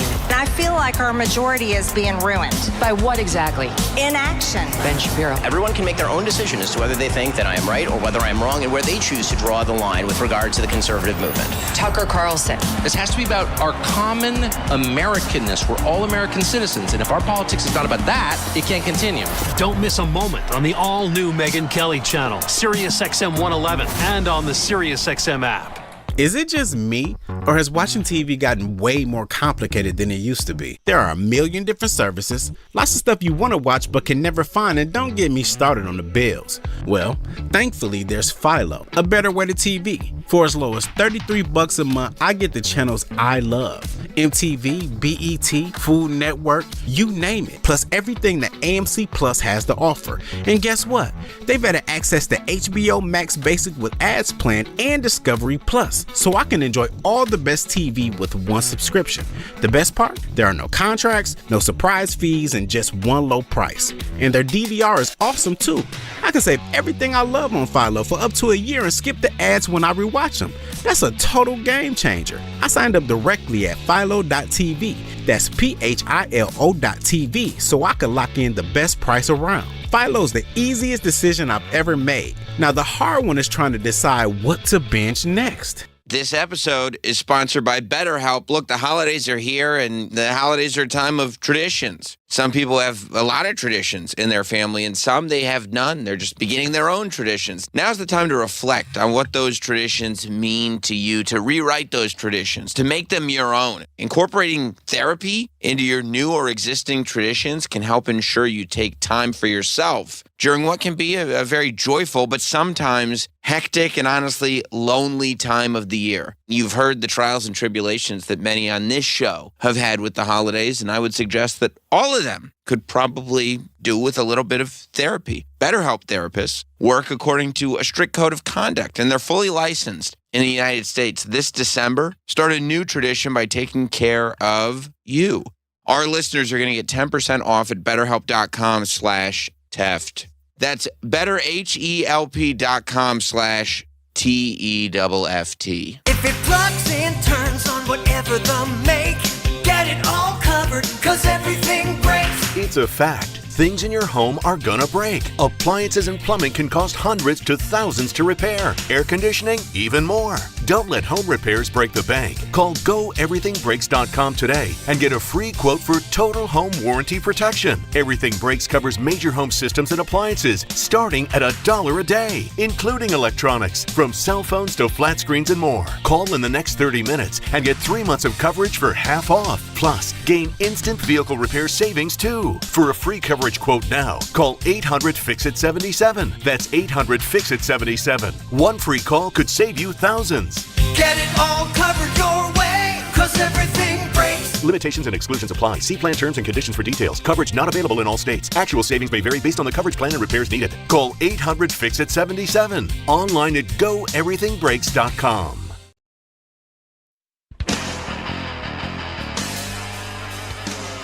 You know, you can't always be with the ones that you love on the holidays, but you can keep memories and traditions alive with an Aura frame. Think about it. All the little moments, from tree trimming and cookie baking to gift wrap in Santa's lap. Relive them again and again with the Aura digital picture frame. They're super easy to use. Just upload photos and videos, as many as you want, and enjoy. Sending one as a gift, you can preload the photos before it ships. It even comes in a premium gift box, too, so less work for you. I sent one to my mom, added a personal greeting. She loves it. She can't get enough. Keep your holiday traditions alive with Aura. You can't wrap togetherness, but you can frame it. For a limited time, visit auraframes.com and get $45 off Aura's best-selling Carver mat frames. Named #1 by Wirecutter by using promo code FACTION at checkout. That's auraframes.com, promo code FACTION. This exclusive Black Friday, Cyber Monday deal is their best of the year. So order now before it ends. Support us by mentioning FACTION at checkout. Terms and conditions apply. The Bonfire with Big J. Okerson and Robert Kelly. I always say the lady who ran the Broad Ripple, what was that comedy club called out there? Broad Ripple? No, yeah, it's Indianapolis. I forget the name of it. Ripple? You tour, Bobby. You've never been to Crackers Comedy Club? How do you not remember food? It's like if they named the club Pizza and Fries. The Bonfire, weeknights at 5 p.m. Eastern on Faction Talk or anytime on the SiriusXM app. It's beginning to look a lot like Christmas, and by downloading the SiriusXM app, you can enjoy a gift bag full of holiday channels just waiting to be opened. Shake the tinsel right off the tree with Jolly Christmas. Happy holiday. Let your children take control of the sleigh radio with Kids Christmas. Or relive timeless classics with holiday traditions. There are dozens of festive channels to choose from. Just download the SiriusXM app and search Holiday now. This episode is sponsored by BetterHelp. The holidays are a time of traditions. Some families have many, others have none, or just beginning new ones. This is a great time to reflect on what they mean to you. This year, you can rewrite those traditions. Try perfecting a new hot chocolate recipe with the kids, or continue your great aunt's sweet potato pie. Incorporating therapy into your new or existing traditions can help ensure you take time for yourself during what can be a joyful but sometimes hectic and lonely time of the year. Our family tradition is movie trivia. We're still doing that? Yes, we're still doing it. BetterHelp therapists work according to a strict code of conduct and are fully licensed in the U.S. This December, start a new tradition by taking care of you. Our listeners get 10% off at BetterHelp.com/Bennington. That's BetterHelp.com/Bennington.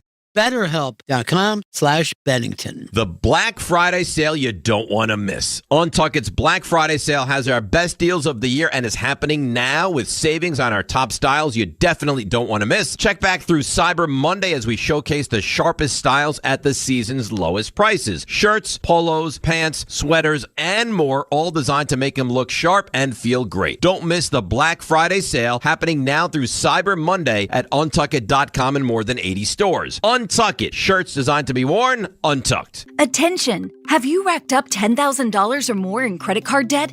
Are you barely getting by making minimum payments? With credit card debt reaching all-time highs, National Debt Relief is notifying consumers about significant debt relief options currently being made available to help those with overwhelming credit card debt. These options may reduce a large portion of credit card debt for those who qualify. You don't need to declare bankruptcy or take out a consolidation loan, and you may only have to pay back a fraction of what you owe, even if you have bad credit.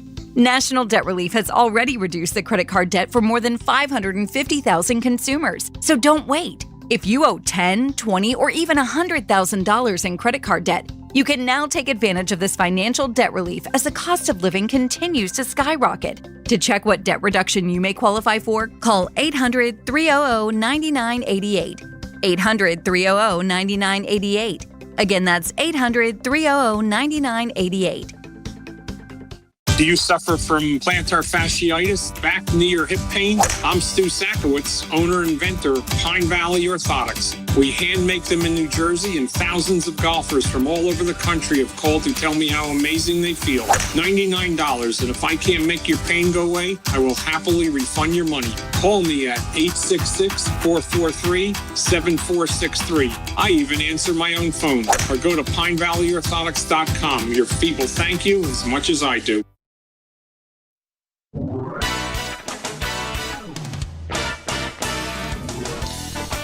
You know, other jewelers, they hate Steven Singer. And you know why? Well, it's because Steven Singer has the best real natural diamond stud earrings in America. Everybody knows gold and diamond prices are crazy right now. Gold is at the highest price in history. Can't stop winning. But lucky for you, Steven Singer has locked in his diamond studs at the old prices. Steven has diamond studs available from a 1/4 carat all the way to 10 carats in total weight, all at the same perfect prices last year. Same incredible value, too. There's no better time to get a pair of diamond studs from Steven Singer Jewelers. This can't last forever. Look, I got to tell you something. They come with his safety silicone backs, so you never have to worry about losing them. I didn't think that was a big deal. Then I started asking some ladies, because I don't have my ears pierced, though. I started asking some ladies about this. They were like, low-key, the silicone backs are where it's at. And I was like, okay, well, then I'll tell people about it. All of it, though, is backed by the best guarantee in the jewelry business. A full 100-day, 100% no-hassle money-back guarantee, plus fast and free shipping. Experience the difference at Steven Singer Jewelers online at IHateStevenSinger.com. That's IHateStevenSinger.com.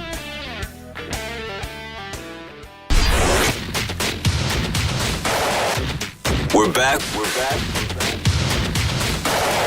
with Sam Roberts Show.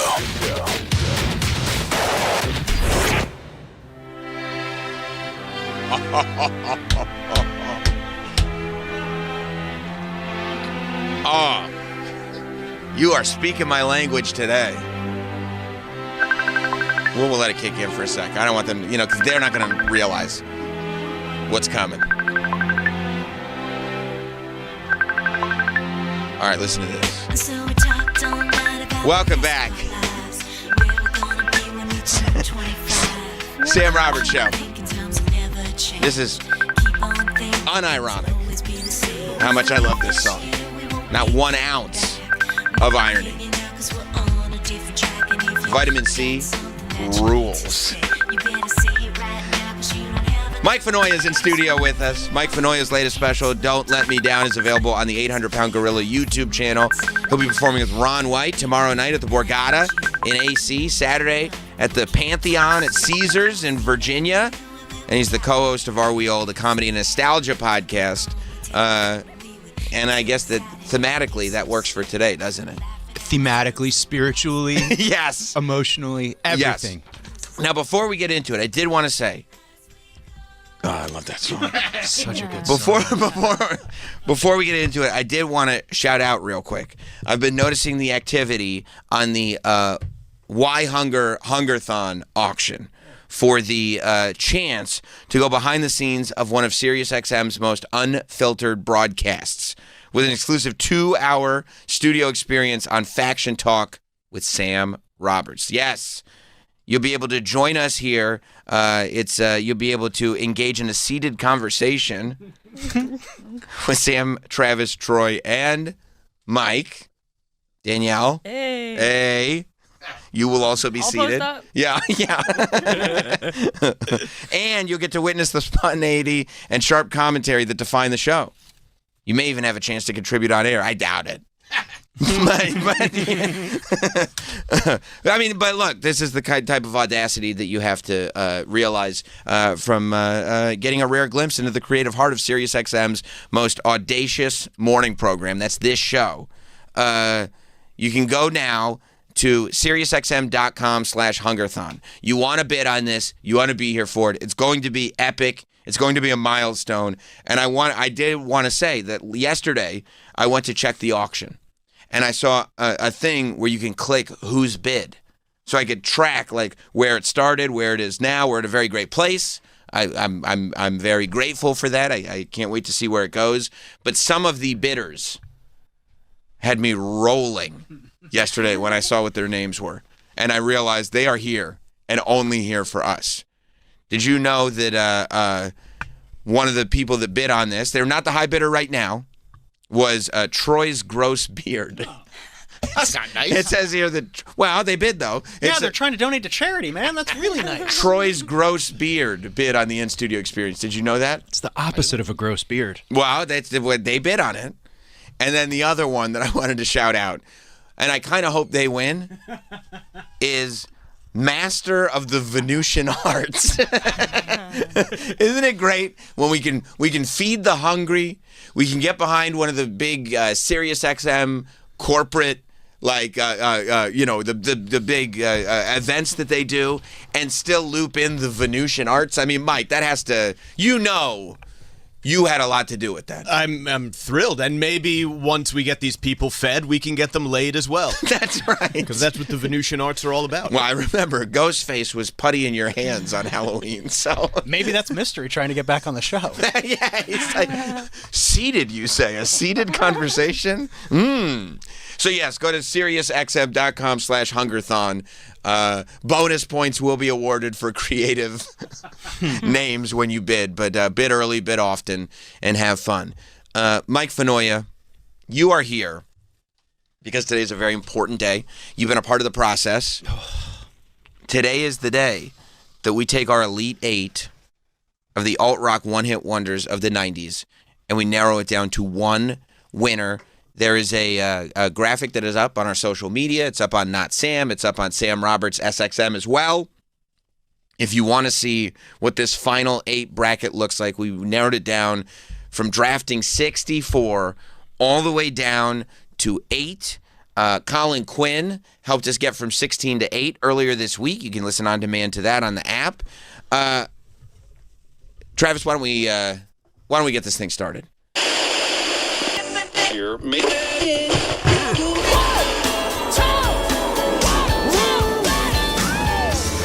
here, right now, it's time for the Sam Roberts Show. Alt-rock one-hit wonders of the 90s tournament. 64 songs enter, 1 song leaves as the undisputed greatest alt-rock one-hit wonder of the 90s. Ready to go? Here's Sam Roberts. Oh, yes. We are ready to go. Now, Mike Fenoya. Yeah, bud. As you look down, last time you were here, do you remember what you helped us narrow it down to? Oh, was it? It might have just been 2 of the quadrants or something We like did that? 2 quadrants because it was the first time. Because the next time was faster. You got way more done. Right. So you came in after the draft. After the draft. Right. Yeah. So you saw many more songs listed the last time you were here. I did. When you look down at the Elite 8, how does it? What sticks out to you? How do you feel about where we're at? Well, I've been with you guys from day one when this was sunscreen and shorts that we were doing this. Now it's winter hat and smart wool socks. That's right. I love it. I was a big fan of Len, Steal My Sunshine, not here, but that's okay. The list is closed. Out of this, I have my lineup. I have my championship bout that I see in my head, and it's here, and it's doable.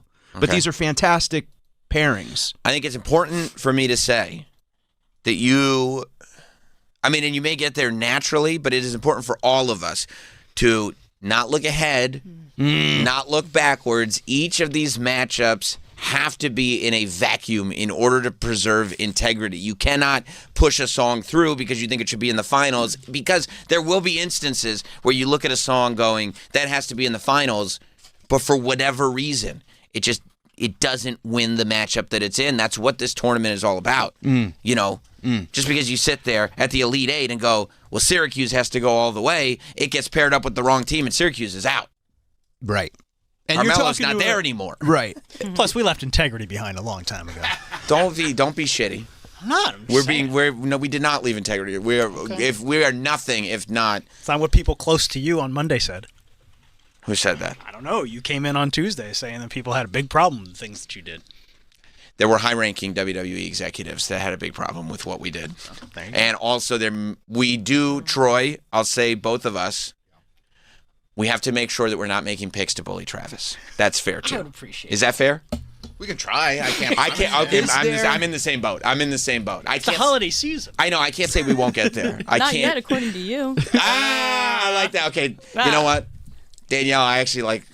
We were trying to avoid bullying Travis, but I like what she's doing more. Danielle's fantastic. Yeah, let's go around. Maybe we'll bully Travis a little bit. A little bit.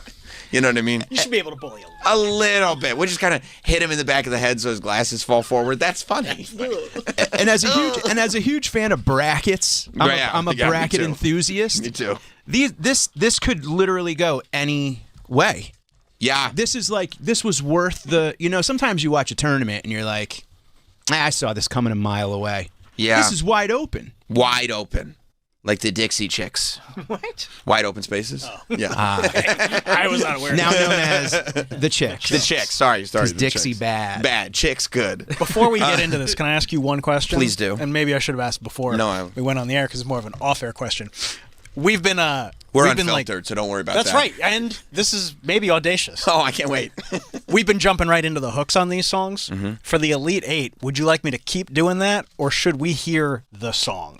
Ooh. No, I don't think we should hear the whole song. No, we could get right. We know that, because you know what? And I'll say this. If you need to be reminded what the song sounds like, it has no business being in this tournament. Ah. You see what I'm saying?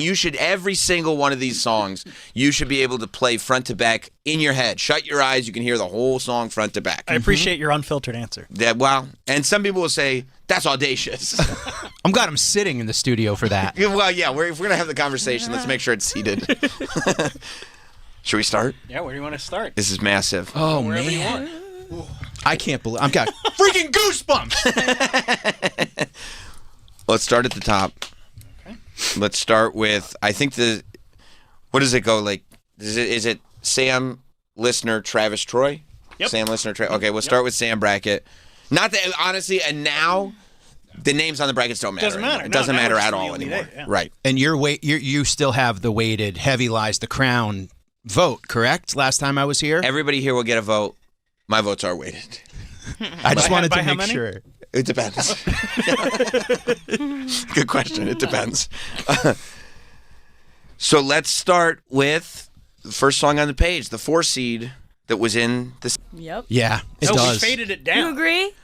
Okay, it's not okay. You don't like the bridge either? It's not okay. It's horrible. It's a horrible bridge. It's a Perfect shitty bridge. lyrics for that. It's not okay. He's a bad singer, and it's one of the worst. Yeah, that's right. Yeah. That part. It's one of the worst bridges I've ever heard in my entire life. But the boop boop almost kind of neutralizes it for me. Yeah, great bass. I mean, I'll say this: it's one of the worst bridges of all time. But when they pick it back up, it's amazing. It hits that much harder. You know that part. That's amazing. It's got a lot of parts. It's got many parts, and a lot of songs of the era do. Right. But there are other songs where every part is great, and that part is terrible. It really is. It does drag it down a little bit. But that voice reminds me of a voice that is not a good voice, especially for this conversation. In the breakdown specifically, not the whole song. Or the whole song. A little bit of. You don't like the song? I love. Oh my That's god, I controversial. love the song. Absolutely love the Well, song. it doesn't sound like you do, his Mike. voice. You're getting defensive. I could love things that I have criticisms about. Well, he has a little bit of a. Okay. That's how you poison the well. Compare him to the crash test dummies. That's tough. That A is teeny tiny bit. A teeny tiny bit. A little try hard. I'm gonna. But the '90s were a try hard time. I know, which means it's great in its try hardness. Yeah, I will say, "Fade Into You" is, I mean, an unbelievable classic. Just ask the Vice President of the United States; he loves it. I will say that even with the shitty bridge, In the Meantime does have that quality that Colin Quinn brought up, which is that like sound of when I say alt rock one hit wonder 90s, the sound that you hear is reflected in the Meantime. Would you say that that's true, Troy? Yes. Right. So I think that that's something you have to take into consideration because again, this is not just a battle of what is the better song. Although Colin also said that everybody in this tournament by definition qualifies. So maybe it is.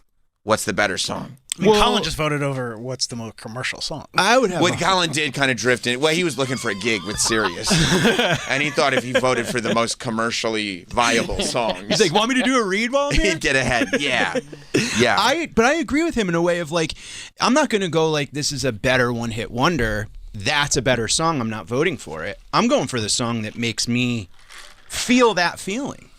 You can't not vote with your guts too. No, you need your guts. You got to have it, as they say about guts. You got to have it. You got to have it. Let's go to the leaderboard, Mo. You know, because Fade Into You is a incredible song, straight up, like 100%. And it's a timeless classic, which then leads me to go, well, is timelessness almost a flaw in a tournament like this? I'd like to say the way that I'm seeing these and hearing these is I spent a good amount of the 90s hooking up, nice, smoking cigarettes, driving around in my car, nice, windows down, no matter what season. I'm thinking about myself in the car, listening to these tunes, like that. Which young Mike, a lot of hair. Oh, nice. Yep, I get it. What young Mike? What am I liking? The more. What am I feeling more? And it's honesty because you're in the car by yourself. Oh, yeah. You're not trying to be cool. I'm playing every instrument. Sure. And I drove standard, so I was very dangerous. No distracted driving before cell phones. That's right. Yes. That's right. When it was So air this guitar. is No me- air guitar. No air guitar. Don't air guitar and drive.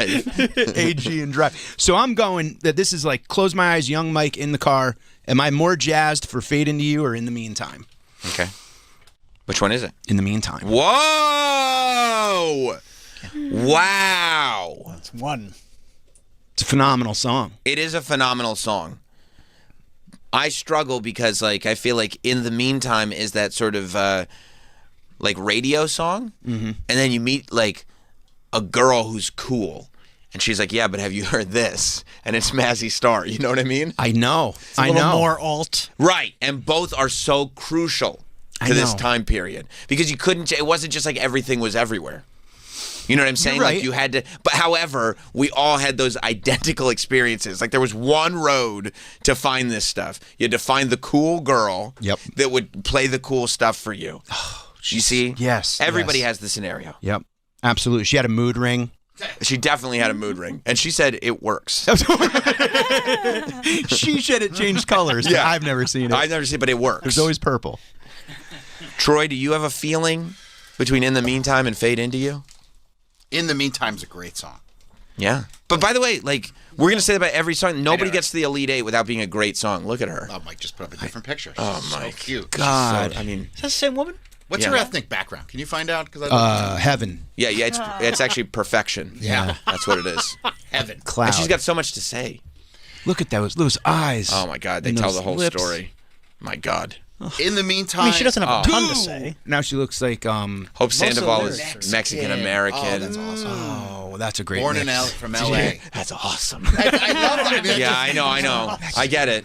Of course. Mexican American from L.A. Like, Yeah, I love that. What could possibly be better? And This she's is so just turning soft. into who Troy wants to date more. Well, I mean, that's part of it. Travis, I'm a married man, but Yeah, he doesn't want to date anybody. Except Yeah, but his you've wife. said there's at least one woman in this Elite Eight who you have professed your love to. You said you were in love. In I love. love Mexican women. What do you want from me? Not her. It was the other one. Now you're in love with Hope Sandoval.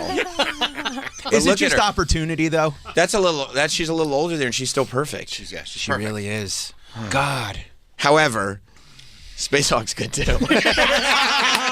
Are they Mexican American? I'm gonna be totally honest with you. The bridge makes me angry. It infuriates me. Like it takes me to a place. It takes me to a place of anger. It does. Like it feels like you could have edited this part out. Well, like what'd you do? You had a perfect song. You fucked the whole thing Yeah, up. like You let's idiot. have a perfect song and let's take it to some shithole place. Right. And then you bring it back. You're like, okay, it feels good. We came back, But- you took me to a shitty place. Yeah, I get that. So as far as a timeless song, as far as the better song, I have to go with Mazzy Star. Wow, 1-1. Wow. Danielle, I think I know where your head's at. You know where my head's at. Mazzy. Oh, yeah. Yeah, I knew that. Yeah. I knew that. It's not okay. It's not okay. It rubs you the wrong way, doesn't It's it? really it does. not. But also, Fade Into You, I would choose that anyway. Right. Yeah. Right. See, Fade Into You doesn't have the changes or the. I don't know. I know, but it's just missing it's a something. feel good. I agree with. I dynamic, 100% agree with you. And it's 100%. timeless. I mean, you could just listen to that forever. You're right. And Travis, in the meantime, too, though. I think I know where you're going. Where am I going? Space Hog. Yeah. Space Hog could win the whole thing for me. It's one You of the love that song. It's one of the best songs from the 90s. I love Fade Into You.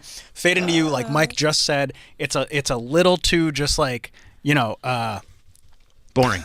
Boring almost. Like not in a bad way. Oh my Like, god! Mexican Oh my god! not- Oh my god! This I is just not about who would have been in Maxim and who wouldn't have been in Maxim. Troy, be honest with me. It's the middle picture, isn't it? Yeah. Yeah. But all the others are fine. This too. is not about who's in Jackie Brown or not. Yeah. Like- Can you play in the meantime while we see these pictures and see if anything changes?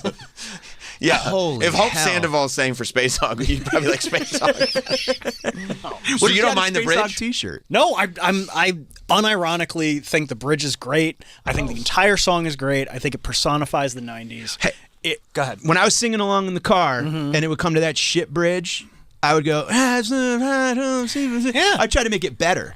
You would. Were you successful? Okay. Yeah, because it was awful. Yeah, you're better. Yeah, yeah, not okay. It's weird. Like a lot of times when I'm singing in the car too, I'm like, I think I'm better than this. I think I'm better. I think they're covering me right now. Yeah, you know, honestly, I definitely could have been a singer, but I'm happy doing what I'm doing. But I definitely could have done that. No, I love Fade Into You. Mazzy Star was great. By the way, Troy giving the screen side eye right now. I mean, The vote's tainted. That's too close. Mike, to take it you. off the screen. I can't even focus. Oh my god. She's so cute. And just to think that voice comes from that. I know. This little It's such a Renaissance big fair voice, one too. off to the. And she's so soulful. Bill in Tennessee. What's up, boys? I don't think either of the songs are great for rolling around in your car, but if you're going to be sitting in a room with a black light, Mazzy Star, 100%. Greatest Blacklight. song. of Forgot. it, too. Black lights were important in the 90s. Alone or with a girl you like? Alone. I hung up on him, but he was definitely alone. You know, I speak on integrity. And by the way, the votes are tied, so I don't even have to use. No, this all comes down to you. Right. I don't even. It's going to fade into me. I don't even have to. I don't even have to use weighted shares here. Right. I think the integrity of the competition is important.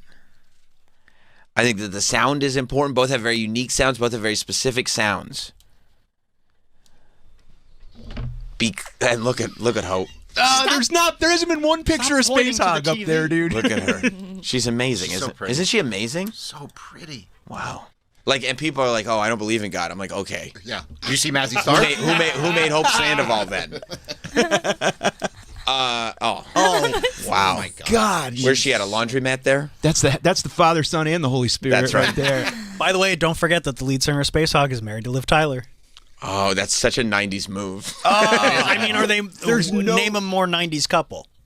Yeah, that's true. I'm going to tell you that I'm voting with full integrity, that I'm voting based on the sound, the qualifications, and the idea of what is a 90s alt-rock one-hit wonder. Danielle? She's perfect. She's so God, it's like a calendar. Space Hog moves on. In the meantime, and I consider that an upset for sure. It is. I definitely consider that an upset. But the fact is that when that song comes on, it's the 90s. It's so it is 90s. It is radio. It is everywhere. It is, and Lilith Fair was important in the 90s. Travis knows that better than anybody. Well, he went to I it mean, all the time. I don't know if I went to it all the time. I saw you on the dock in so many crowd shots. Yes. Every time they pan the crowd. He was right like, there. There he is again. He sang every lyric to every artist. She's getting closer each time. Yes, he was. Yes, he was. Attempting to crowd surf, but Yes, just he landing was. on the ground. Yeah. Yes, he was. Yeah, Space Hog just beat Mazzy Star. That's massive. Okay. That's massive. Hope, we love you. All right, If you're now, listening. let's go. By the way, every round I know. has a cute girl in it. It's funny how that happens. That's really funny. Whoa. I just realized that. That's really funny. Oh, wow. Which is good. They're all cute. It's good. Yeah, I know. Troy. I know, dude. I know. Oh, sorry. I know. He goes. Can we rank the girls then? I mean, maybe, at some other point. That's a tournament. Yeah. Nine. Hi. What am I wearing? No, you got to leave the glass. She would soften a hard heart. That's right. Right? It's so great. It's so great. But okay. Okay. I have to turn it down? Yeah. You want this? Because, I mean, they're both incredibly important songs. Everybody remembers. If you remember one of them, you remember both of them. Mm-hmm. It's an incredible matchup to me. I would argue both of these songs are probably better than both of the songs we heard before. Oh. Wow. However, bold. However, it doesn't matter because they're not matched up against each other. They're matched. I mean, they're not matched up against the songs that we heard before. They're matched up against each other. Bow for the Floor and Stay.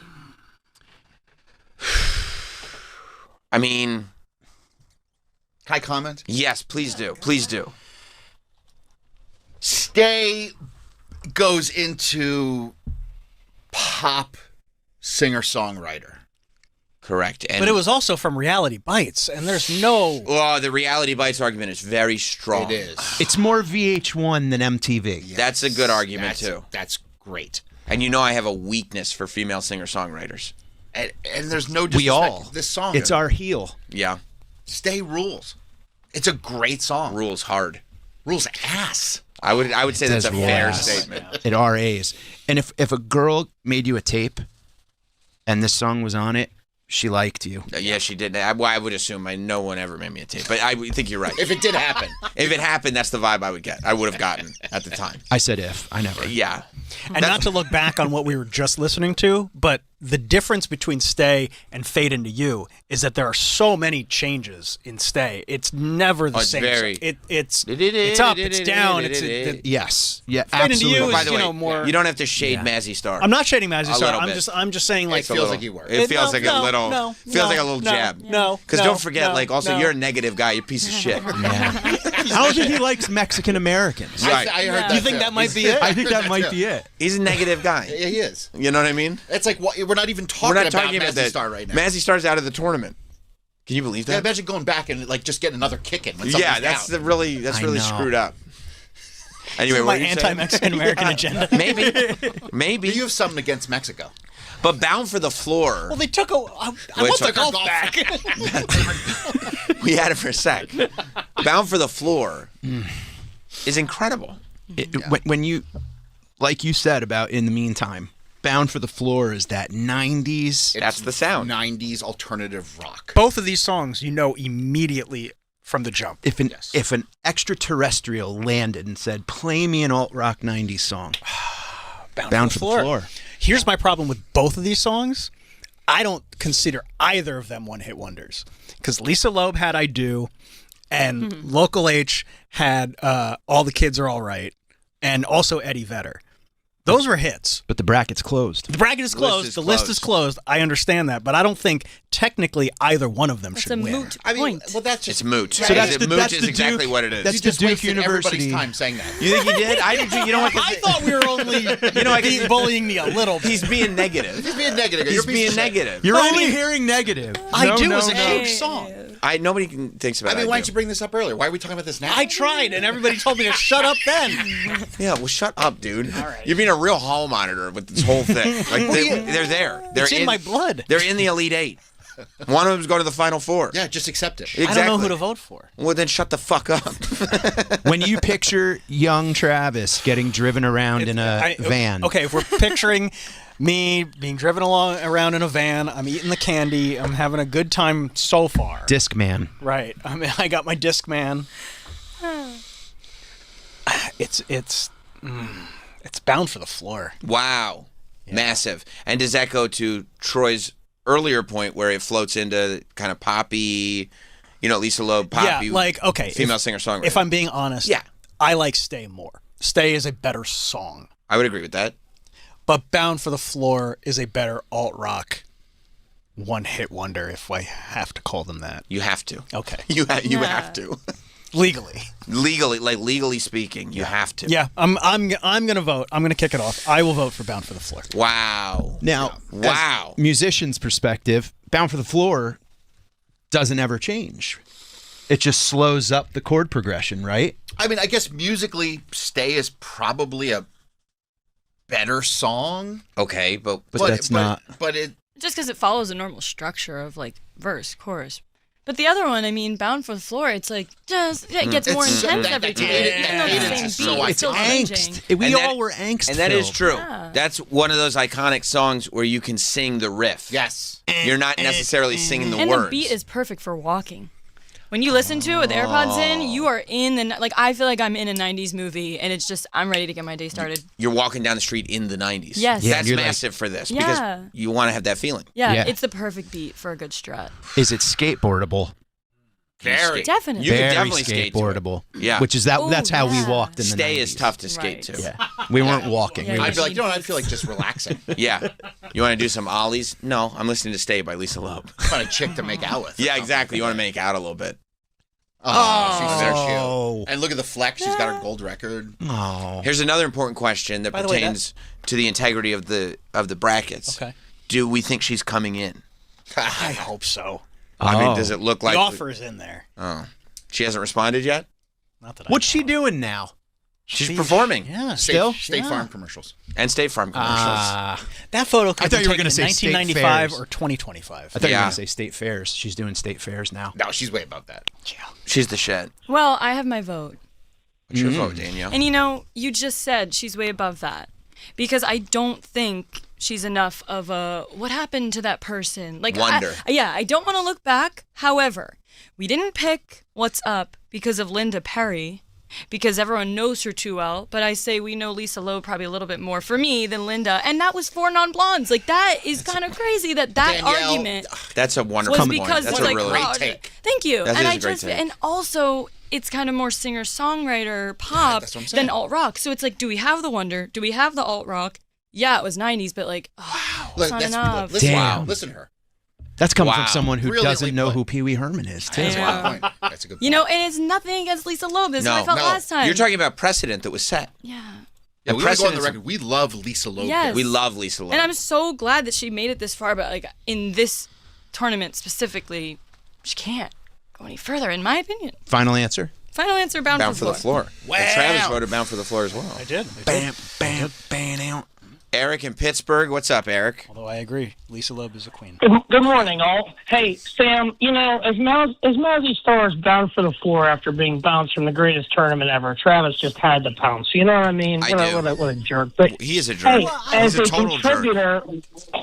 as a contributor to the listeners bracket, I'm totally listen. Lisa Loeb turned me on to Chicks with Glasses. I love the song. But if you think about the integrity of this tournament and what it's been, and Danielle has made such a great point, because I was going to say the same thing, it has to be Bound for the Floor for me. Wow, man. Wow. I did not see this coming. I did, but that's the magic of the tournament. Yeah. You thought Lisa Loeb had this round? I mean, it's hard to imagine Lisa Loeb not having anything she wants. You know what I mean? I do. How does Lisa Loeb ever not win? Bro, Except she'd be Perfect sucked Vision. out. I know. Like, that's crazy. I'm kind of bummed about that, to tell you the truth. I was listening to that song this morning on the drive-in. It's so good. I listen to that song most mornings on the drive-in since we started this tournament. You're like, wow, this is so good. I know, and I'm like, I'm voting for this today. And then I'm like, oh, it's already gone. Oh. We should have had a montage put together for the memories of the songs that were following before we got Too soon. here. Yeah. And I will remember you Of the for songs. the song. Yeah. I hope you had the time Oh, of your yeah. life. Troy, you didn't vote. I didn't vote.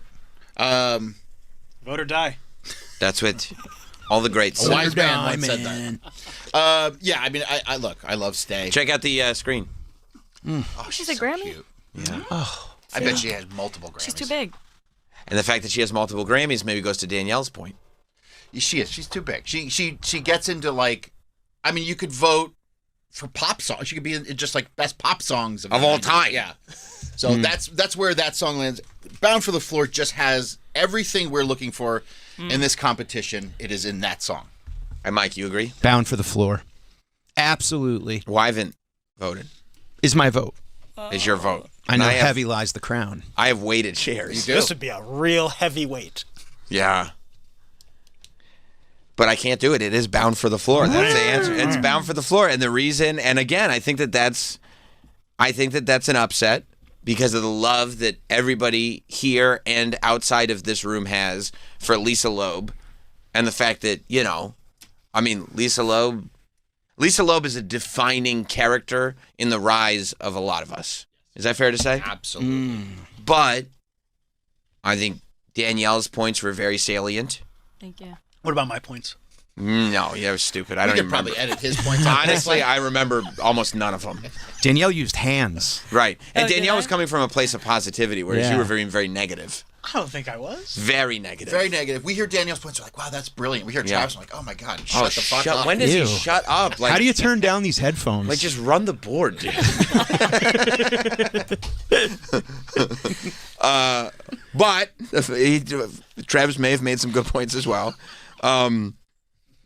But I mean, it's for a lot of the same reasons that in the meantime beat Fade Into You, and more so. That is a hard matchup. Damn, dude, look at that matchup. And to your point, Travis, I would say that maybe, I mean, the argument that Bound for the Floor is not a one-hit wonder is a little silly. Okay. But the Lisa Loeb argument is a little stronger. I do is a massive song. We put Lisa Loeb in this tournament because Respect. Because of respect. Is that fair to say? And I think- Absolutely. Yeah. And you know, rose-colored glasses. Yeah, because she's had more than one hit, and Danielle's right. She's not a wonder whatsoever. Like, nobody wonders whatever happened. She's literally doing a concert for Sirius. I know where she is Wow, you every day. finally admitted it. And you know what? Yeah. Okay, work. in an angst-dominated bracket system here, she made it pretty dang far. She should be proud of herself. She really should. Some would say she made it farther than she had any business making it. Yeah. You know what I mean? Just based on the I'd strength maybe of her put myself and the in song. that camp. Yeah. All right. Now. Bye-bye, Lisa Loeb. I would say the next two are more difficult than the first two. Would you say that's fair? Yeah. At least one of them. Yeah. Yeah, actually both of them. I mean, it's a Let's whopper. let's go to the 1 seed in the top bracket. Is this? The silence is the answer. I mean, tell me, is the Cardigans, if Lisa Loeb is not alternative and a little too poppy? Loveful sounds more alternative than Lisa Loeb. I mean, look at her. You think so? True. That's true. You think so? Yes. It might be the Actually, acousticness is of it it. true? I don't know if it's I true. might just 'cause- be blindly agreeing with Troy. No, AI Overview says that it's categorized as indie pop, pop rock, art pop, and bubblegum pop. Maybe because it sounds a little indie, but indie is not necessarily alternative. Well, AI didn't grow up in the 90s. Yeah, That's a good point, Yeah, too. I'm sorry. Alternative turned into indie. It did. But wouldn't Lisa Loeb and her... Well, you know what? I'm not trying to look back in anger.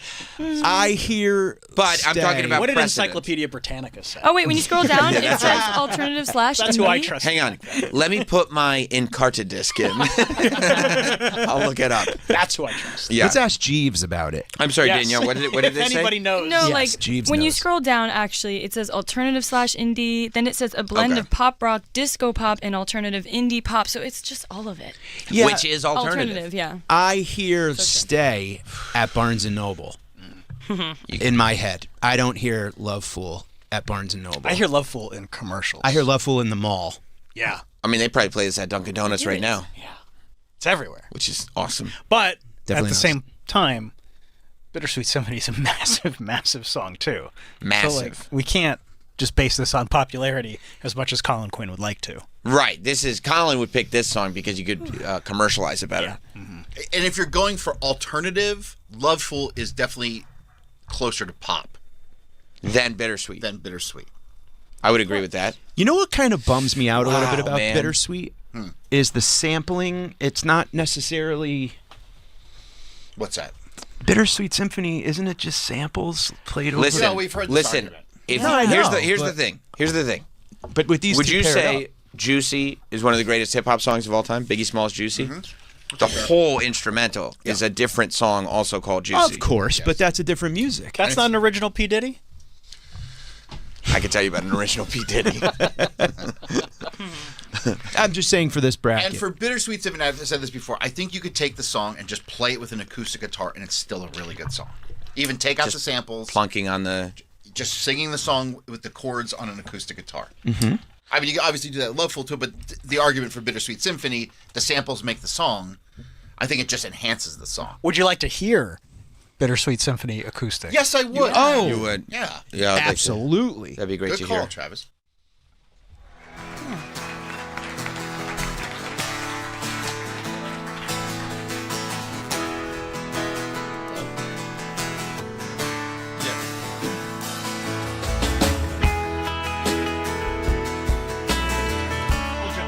Yeah, you can already hear.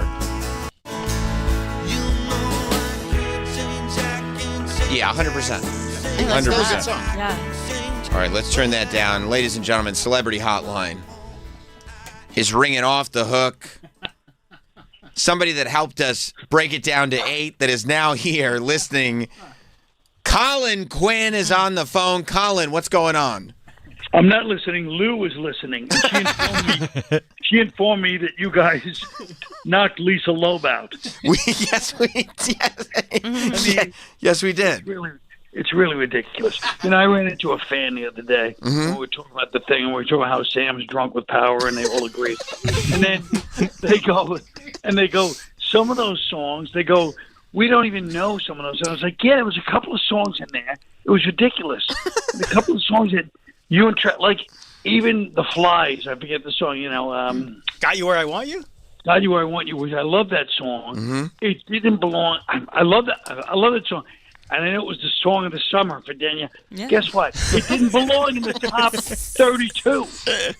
Colin, first of all, the list is closed and you can't look back, so I don't know why you're talking about 32. Only But forward, Colin. Mike Penoya in there. Yes, buddy.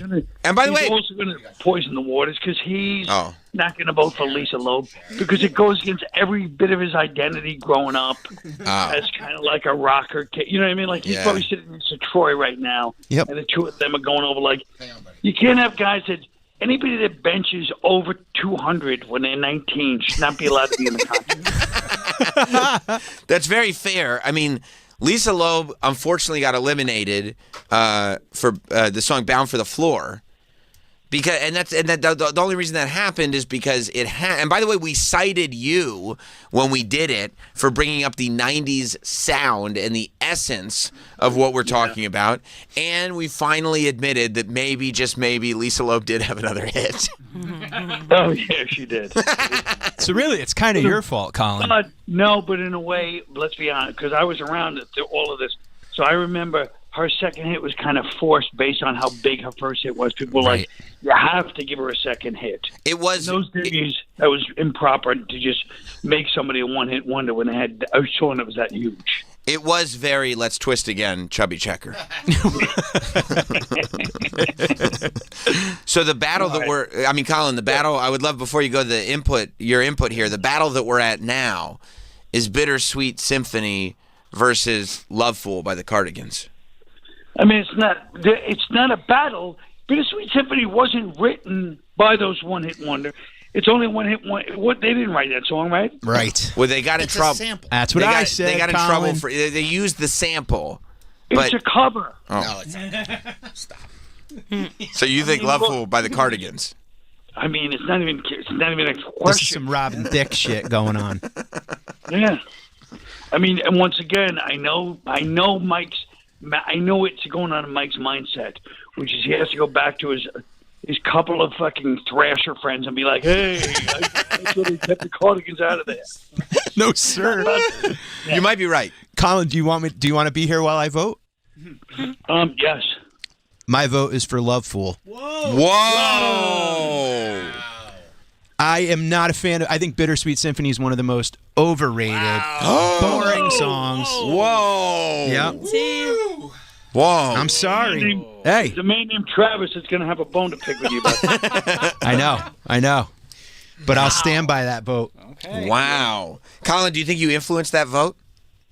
I don't. I think that he was infuriated by the violins years ago. That's very, very possible. And he did, by the way. Mike was the one that brought up, wasn't that somebody else's song?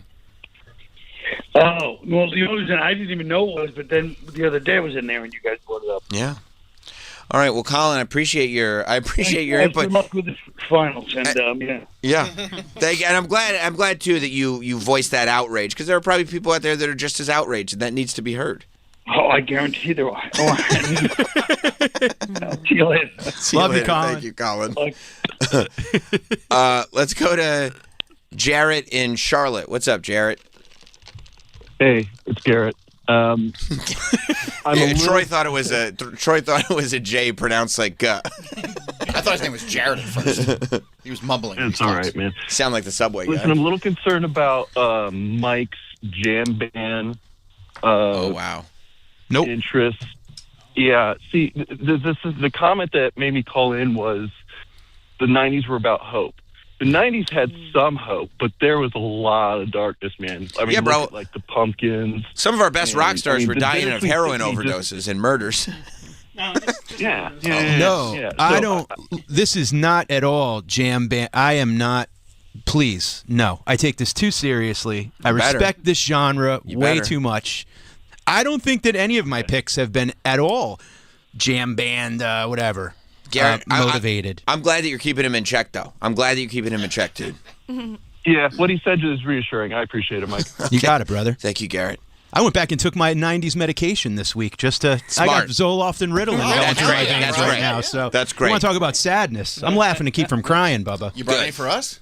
I have a Xanax in my pocket. I'll take it. All right. One for Love Fool. Danielle, Love Fool or Bittersweet Symphony? You know, it's funny. I don't really love either of these songs, but that is also because Not even Love Fool? No, because I was introduced to both of these in weird ways through just. No, I type. Do you need your own screen? Wow. Want to switch seats? No, no. Oh, look But at her. no, I mean, like I said, Right. Justin Bieber kind of poisoned it, and then Bittersweet Symphony, bro. I was introduced to that from Riverdale, and they did a horrid cover. Oh, so to me, that's both tough. of these, I don't. The even, well's been poisoned. Yeah. Wow. I don't. You can abstain. You can abstain because it's Yeah, been so I'm actually gonna do deeply that. poisoned. Yeah, That's fair. I don't even have a. Don't. That's fair. Oh, I was gonna say, use your walking through the city with your earbuds. I know, she's not but listening to either of I these mean, bullshits. I like know. both. I do like She both, hates but they're this. just so different that like I don't want to have to choose. All right. What about you, Travis? You have to choose. I know I do. I'm thinking. What a grumble. I know. This is a really hard one. This is your bracket, isn't it? Yeah. Wow. I mean, I picked all bangers. You did do a great job. Thank you. Hell of a bracket. Hell of a bracket. I love Bittersweet Symphony. It's great. I also love what I see on the screen. She's so cute. Remember when everybody wore glossy lipstick? Oh, that was so It's a fucking great era. The grown-out pixie bleach blonde haircut. Oh, yeah. I'm gonna go Bittersweet Symphony.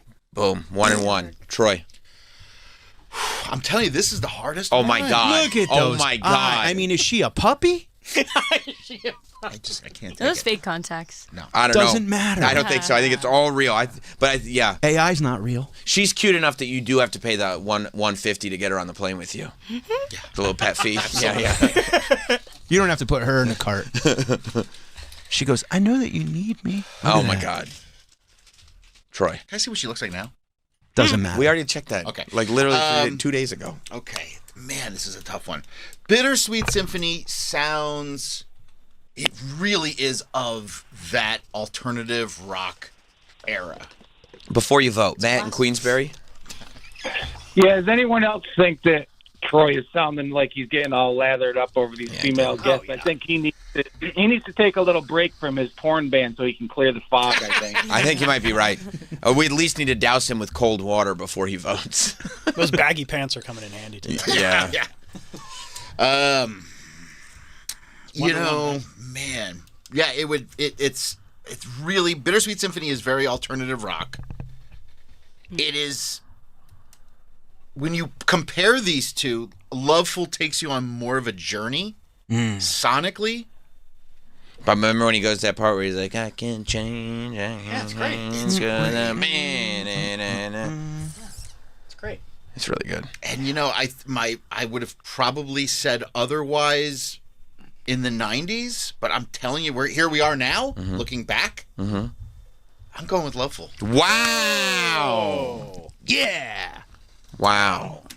Well, look, I have to vote now, and either my vote's just going to be my vote, and it's going to be fine, or I'm going to tie it up and wait it. That's the way it works. If it's tied, I'm waiting the vote. Or you could tie it up, and then Danielle could have to. Oh, we could force her? Force her. Ooh, whoa. What would be I think great we should if we rephrase that. forced her to Nothing vote? is being forced. If we asked her Nothing is being forced. if we politely asked her if she wouldn't mind reconsidering We're voting. going to write down a question, and you can circle yes or no. But you know, it'd be great if I tied it up and then politely asked her to reconsider, and then if it wasn't the one that I wanted, I just used my weighted votes That'd be anyway. fun. That would be a funny. Would be. That would be a funny move. That would be a lesson in psychological torture. Well, we all have to learn at some point. Okay. Wait, I have a question. Yes, what's your Because question? if you want, I can vote. Okay, I'd love it if you voted. Because I wasn't alive, you know. Rest in peace. Yeah. You weren't alive. Wait, you said it was the Verve, whatever, the group. Like, Right. were they really just like a wonder? Oh yeah, he Oh, just for disappeared after. And this. so was she, though. Yeah, they were too. Really? Yeah. She's like a hummingbird that just okay. flew in the yard and made it beautiful. Okay. But based off of the three categories of 90s, alt rock, and wonder, I feel like Bittersweet is all three of those. Because the other one is not. It's pop, Great. bubblegum, whatever. So Great point. Bittersweet Great point. Symphony. Because they're both really, really good songs. You just tied it up. I did. Wow, and I loved your rationale too. And you made Great it even harder for Sam. Yep. That's Great right. rationale. Thank you. Sam, where's your head at? Well, I'm going to tell you right now that I think something we've been able to play with it a little bit in the rounds leading up to this. But I think in order to preserve the integrity of the Final Four, and I didn't know going in But I do in my heart, and I'm listening to my heart, feel as though I cannot vote for the songs that I like the most because I like all genres. Right. And this is a genre-specific tournament. And I think for what this tournament is, what it started as, what it originated as, I'm eliminating bubblegum from it. All right. No, not even a hint of it. That's fair. And I'm pushing Bittersweet forward. Okay. Work. Wow. I think that's the right call. I don't think. And I think you're showing a lot of growth. Thank you. And integrity. Thank Integrity. you. You know what I Troy call was that? showing a lot of growth when they started playing this video. You know what I call Yeah, that? I'm hiding behind this stand here. That's tough but fair. Thank you. You're tough but fair. Thank T you. but F. And yeah. Man, the females are 0 for 3. Yeah, No, buddy. I thought about that. These chicks don't know what they're doing is the thing.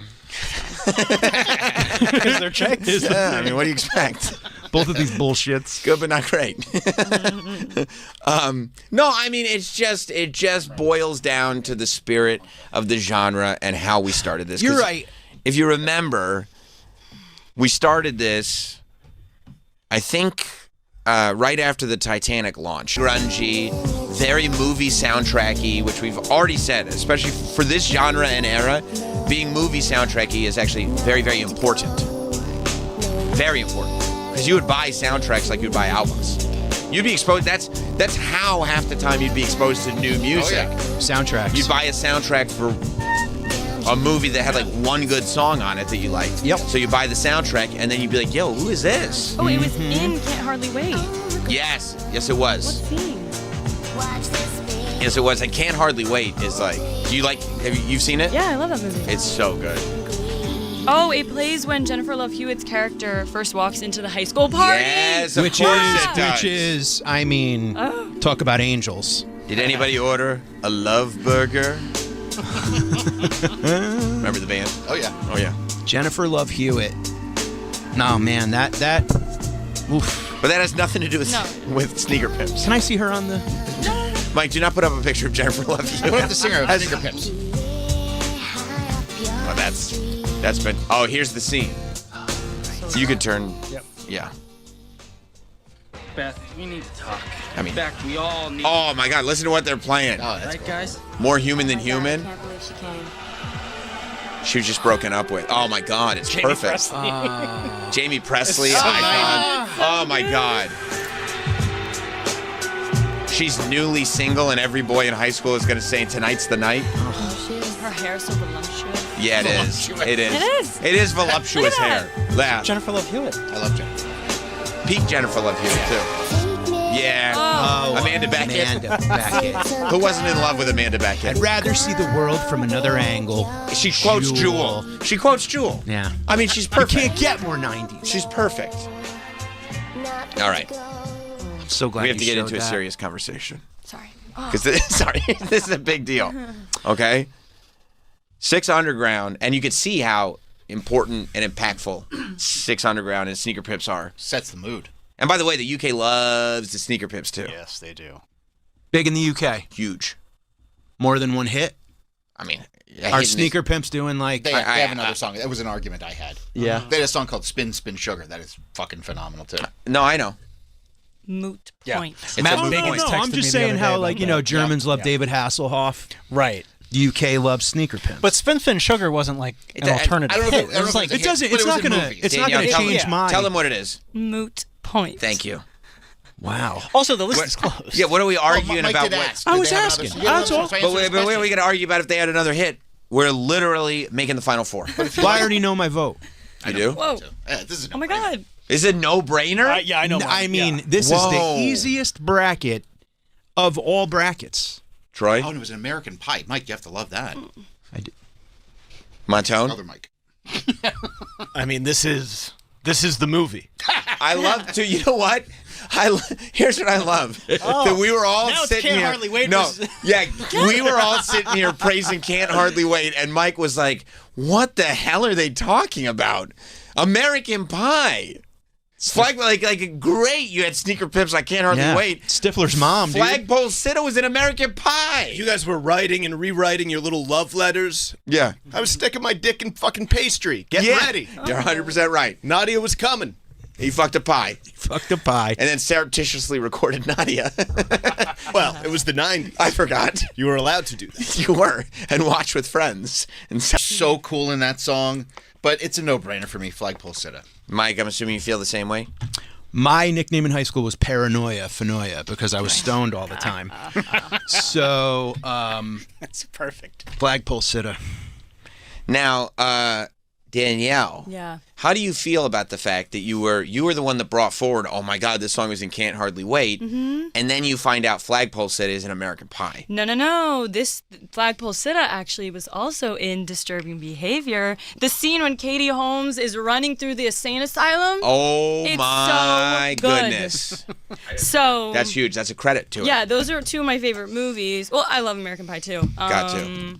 Katie Holmes, Tara Katie Holmes Reid, is my Jennifer girl. Love Hewitt. What are you making another bracket? Yes.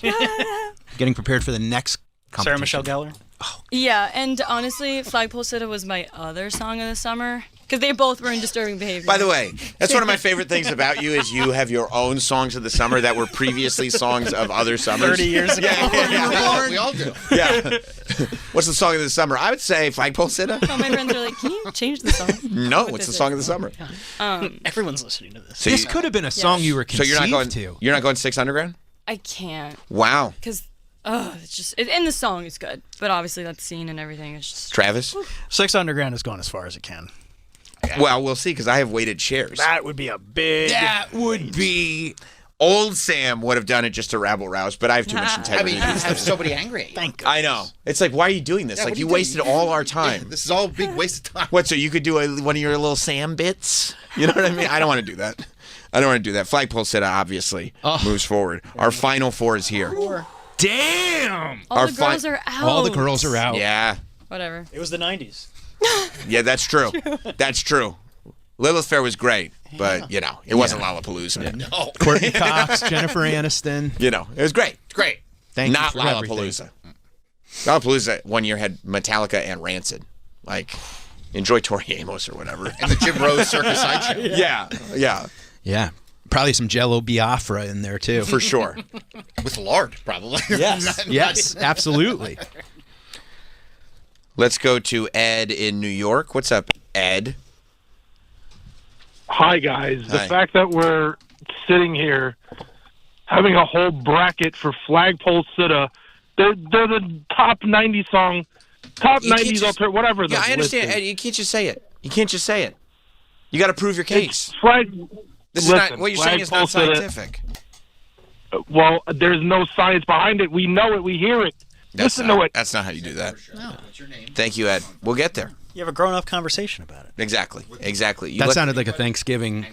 Yeah. Well, you tirade. know, show me the data. That's why I would say show me the data. Right. We're doing peer review work. That's right. We can't publish it right This is away. collective. Yeah. here's We're in the think tank. We went from 64 to 4. The whole point here, and I put out a video this morning explaining exactly what we were doing here.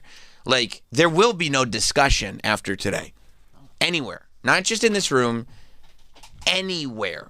Okay? Like after this tournament, we can officially declare that this is factually who the greatest alt-rock one-hit wonder of the 90s is. And, like, if somebody says it's anybody else, you just present the data and don't have a conversation about it. Just slide them the paper. It That's should right. be etched in stone somewhere. Yeah. We'll at least make some kind of infographic. Yeah, we'll get a plaque put up somewhere, maybe in the lobby. That'd be great. Yeah. Some kind of plaque. I'll talk to McClure. Yeah. And we are going to need some kind of large infographic once we're done with all 64 songs and yeah. So we'll talk to our graphic designer about that. Hot dog? That hot dog is the one. What a 4 here. Christian in Oregon? Yeah.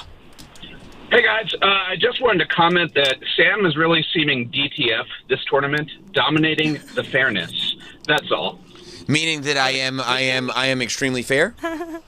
Yeah, extremely fair. You're an DTF. arbiter of all things, of all one-hit wonder 90s rock. So, well done. I appreciate that. Unlike Colin Quinn, who likes to besmirch my name everywhere that he goes, Christian, I'm glad I have people like you representing me in Oregon. Hey, cheers! I'm looking forward to the final winner. I am too. Thank you, Christian. You really have been the truth sayer on this competition. I appreciate you saying that, dude. I appreciate that. 2 3s and 2 1s. 2 3s and 2 1s. Wow. I mean, this is some serious ish. That's how I'd describe my staff, but I'm not going to say who's who. I mean, so this is what we have for our final four. Flagpole Sitta, In the Meantime, Bittersweet Symphony, and Bound for the Floor. We have entered... Not a bad one in the bunch. No, of course not. It's the final four. We've entered the final four. Get your wagers in.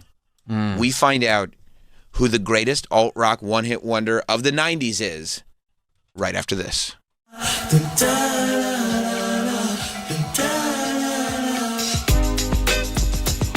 We'll be right back with Sam Roberts Show. Everybody that be living it up, we said. Yo, what's up? It's SiriusXM Fly. I can't come to the phone right now because I'm over on Channel 50 playing those 90s. What's my name? Let's flip the track, bring the old school back. And 2000s hip-hop and R&B throwbacks. Commercial free, 24/7. Pull up Channel 50 and at home with SiriusXM on your phone, computer, Alexa, TV, or other internet-connected devices. Holla. Sunday. This is your day, so start it like you mean it. Now let's go out there and do what we're supposed to do, baby. Get locked in at 11 a.m. with Fox NFL Kickoffs. I'm excited to watch this game. Then at noon, it's America's #1 pregame show as the best crew in the biz hype you up for a full day of football. Bring it. I like it. What a catch! Start the best day the best way with back-to-back pregame shows every Sunday on Fox. Are you tired of online threats? Then get an antivirus. It's the only online protection you will ever need. Just a quick question.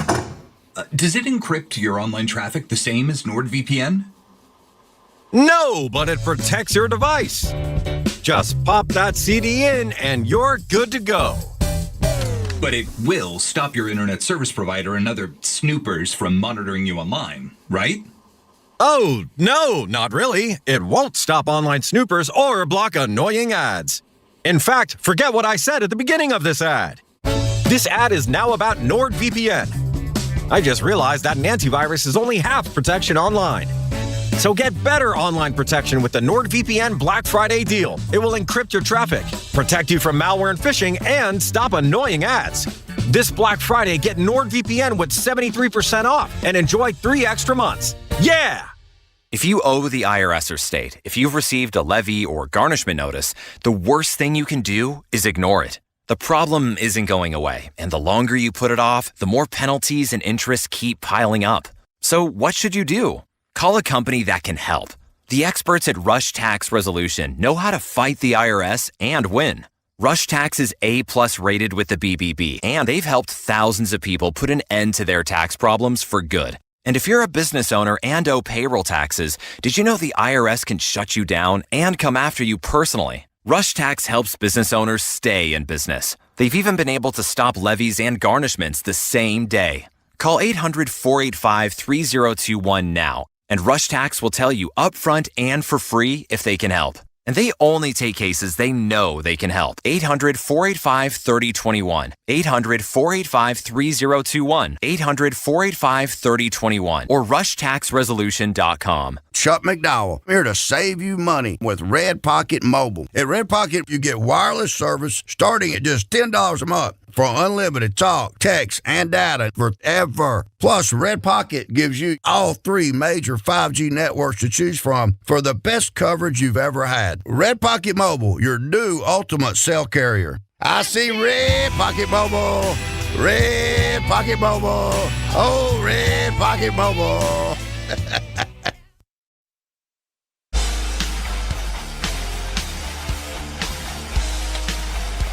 You know, when you're running in so many directions, it can get hard to keep up with it. I mean, everybody. That's why I stay connected to friends and family with an Aura frame. I can share all my photos and videos in one shot, so they all get to see what's happening in my life. And it's almost like they're there, too. That's why Aura digital frames make the perfect holiday gift. All you have to do is preload any number of photos and videos to the frame, personalize a special greeting, and then send it. Gift box included. No wrapping required. It's a thoughtful way to stay close because you can't wrap togetherness, but you can frame it. For a limited time, visit auraframes.com and get $45 off Aura's best-selling Carver matte frames. Named #1 by Wirecutter by using promo code FACTION at checkout. That's AURAFrames.com, promo code FACTION. This exclusive Black Friday Cyber Monday deal is their best of the year, so order now before it ends. Support us by mentioning FACTION at checkout. Terms and conditions apply.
Are We Old?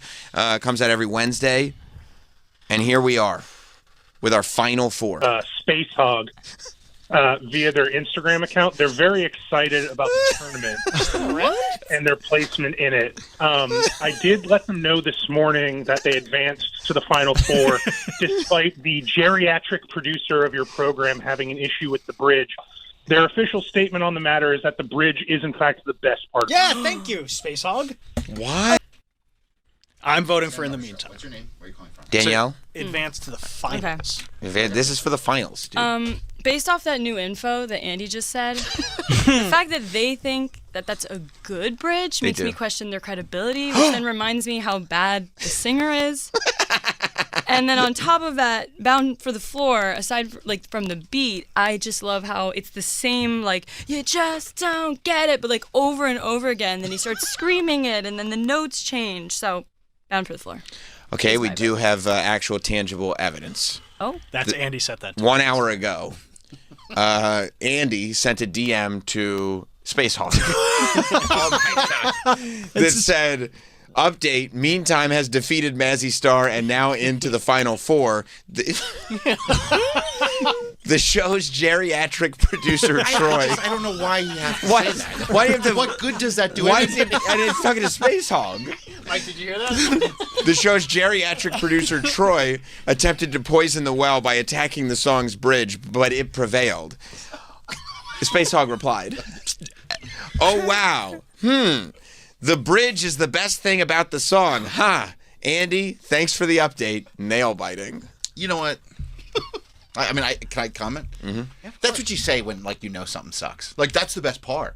Right, and it's kind of like you know. The defensive. Yeah, we kind of phoned it in. We could have spent a night before we recorded it. Also, just kind of ironed it down. Yeah. I also love picturing that Space Hog is together right now. The whole band. What do you want to say? Space Hog replies. Yeah. Guys, gather round. They get on total phone. Yeah. God. Troy. My vote is for Space Hog. Yes. Troy. Listen. We're 1-1. Space Hog. Oh, wait. What was the other vote? Danielle voted for Bound You for the voted for. Floor. I'm sorry, I missed that. Local I like H. how it builds and just better. And by the way, you both made phenomenal arguments for your Thank vote. you. Appreciate that. Space Hog, listen, this is a great song. And we're dissecting the song. If I heard this song Yeah. was on the radio, you just enjoy it. It's a great song. I wouldn't even think about it. But we have to dissect it. As far as you put these songs up together, Bound for the Floor is a way cooler song. Okay. Really? Mike? I think so. The only thing about In the Meantime is that does the good parts outweigh the bad? Because the boop, boop, and all the fun, the bass and the... Don't forget about the piano at the end. Yeah, dude. The But slow what did you build say of the about intro. Strawberries? Everyone wanted to. I know. Yeah, I'm you not... never got I sick of know. it. Mm. She's good. I don't know. There's so much good parts. In the there meantime. are good parts. Yes. But that As bridge is as a really intelligent, wise man once said, "There's so much good parts." So much good parts. I'm going... so much good parts, not so much bad parts. Sure thing. In the meantime. Yes. Wow. Oh my God. So we're tied up 2-2. All right. John in Virginia. What's up, John? Hey guys, I have unfortunately met Local H after they performed at a 100-person Max Bar venue in Roanoke, Virginia, and they do not think that they are a cliche one-hit wonder band. Those fucking assholes, each one of them thinks they're fucking Elvis. And unfortunately, because of that, I cannot like that song. Wow. Okay, that's good to Thank you, John. That's good to know. Apparently, they are pricks. Yeah, but I have not met them. Not the song. I imagine most one-hit wonders are pricks. Yeah, they have a chip on their shoulder. Right? Yeah. Yeah. Be weird if they weren't. I know where I stand. Oh wow. I know where I stand. I'm excited. Bound for the Floor has made it this far because it completely encompasses everything that this tournament is about, everything that the alt-rock one-hit wonder of the 90s is. As soon as you hear it come on, you're like, yes, that's what an alt-rock one-hit wonders of the 90s is. I feel like it is interchangeable with other songs in the genre. Look at the run it had. It had such an easy run. I feel like in the meantime is far more. That's that song lives in its own life. You can feel whether they did it right or wrong. It's their song, and when that hook kicks in, Takes you somewhere. yes, Mm-hmm. for what this is. In the meantime, deserves to be in the finals over Local H. It's a tough. It's tough. It's really tough. That went down to foul shots. Yes. Yes, in the meantime. And I'm glad I didn't have to use weighted chairs. But honestly, I would have used weighted chairs. In the meantime, should be there more than Local H because Local H could be other songs. Also, and they're in the apparently meantime pricks. could not. And they're pricks. And like I had already decided my vote, by the way, before I found out they were pricks. And like the bridge, the 90s weren't perfect. Oh, Right. Good point. That's true. It's not okay. Yeah. Vincent in Connecticut? Yes, I just have to know, was this timed to be with the donation to come in studio? Like to anger enough people that they bid enough to come in to take over your drunken power. In this matchup, I can't deny the power of Flagpole Sitta. It's, like Troy said, years ago. Years ago.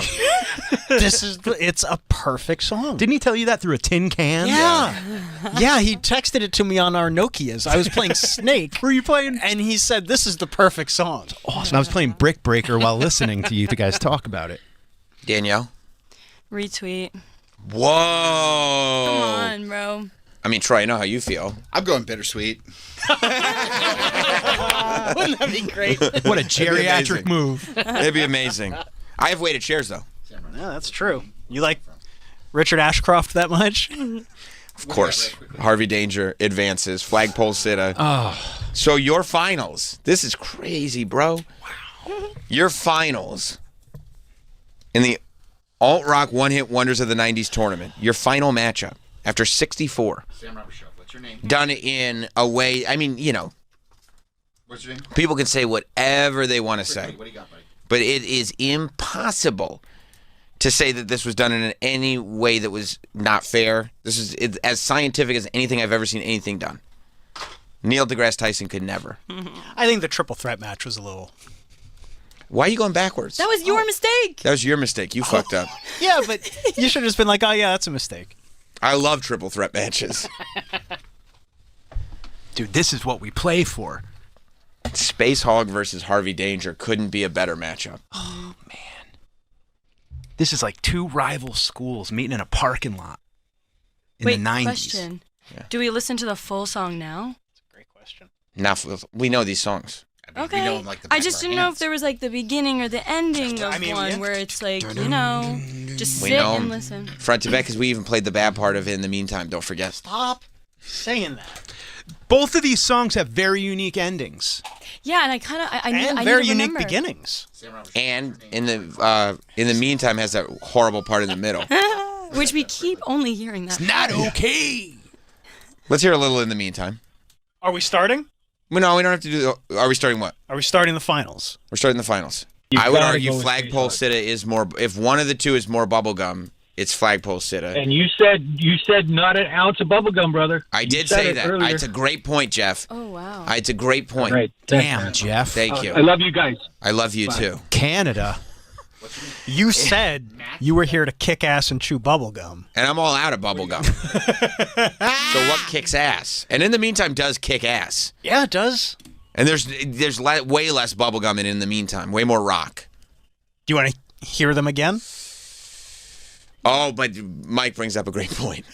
Well, and also you American you Pie. cringe a little bit at a certain point in the song, but you're never really cringing in Flagpole Sitta. No, I'm And not. that's not me trying to. Yes, it is. No, I don't know. I don't even know my pick. Oh, I'm okay. just thinking it out. Okay.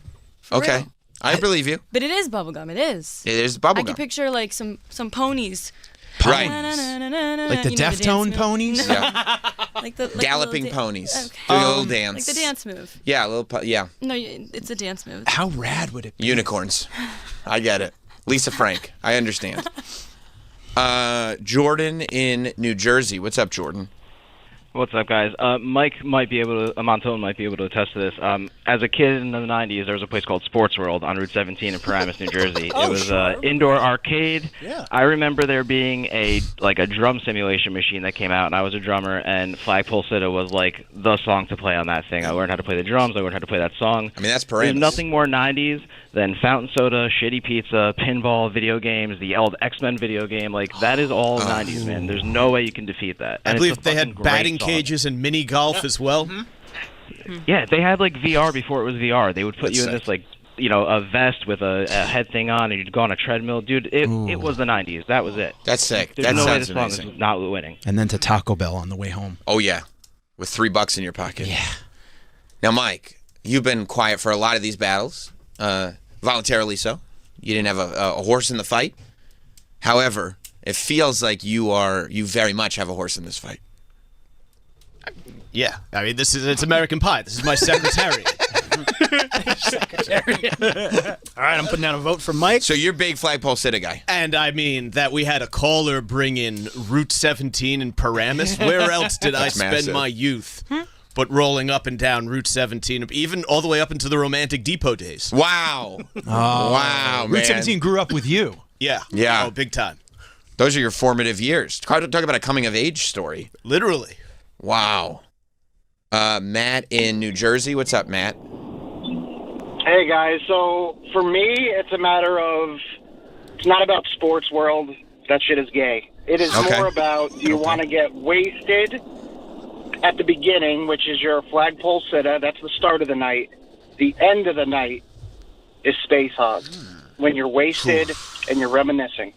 Ooh, and So, that diner pick breakfast your is poison. sitting in your beer belly. You're 100% right. Flagpole Sitta is when you walk in and everybody's there, and in the meantime, most of the people have left, and you're a little sloppy, but you are with your friends and you're telling them, that, you know, man, I don't say this enough, but I damn love you. right, man. I You're love damn you, right. dude. Go 90s. You're 100% right, Matt. You're 100% right, and they both have their place. It's the Tuesdays gone and Dazed and Confused. Right.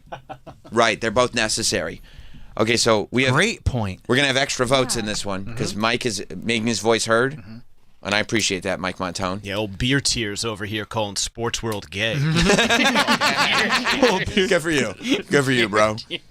That's one official vote for Flagpole Sitta. Travis.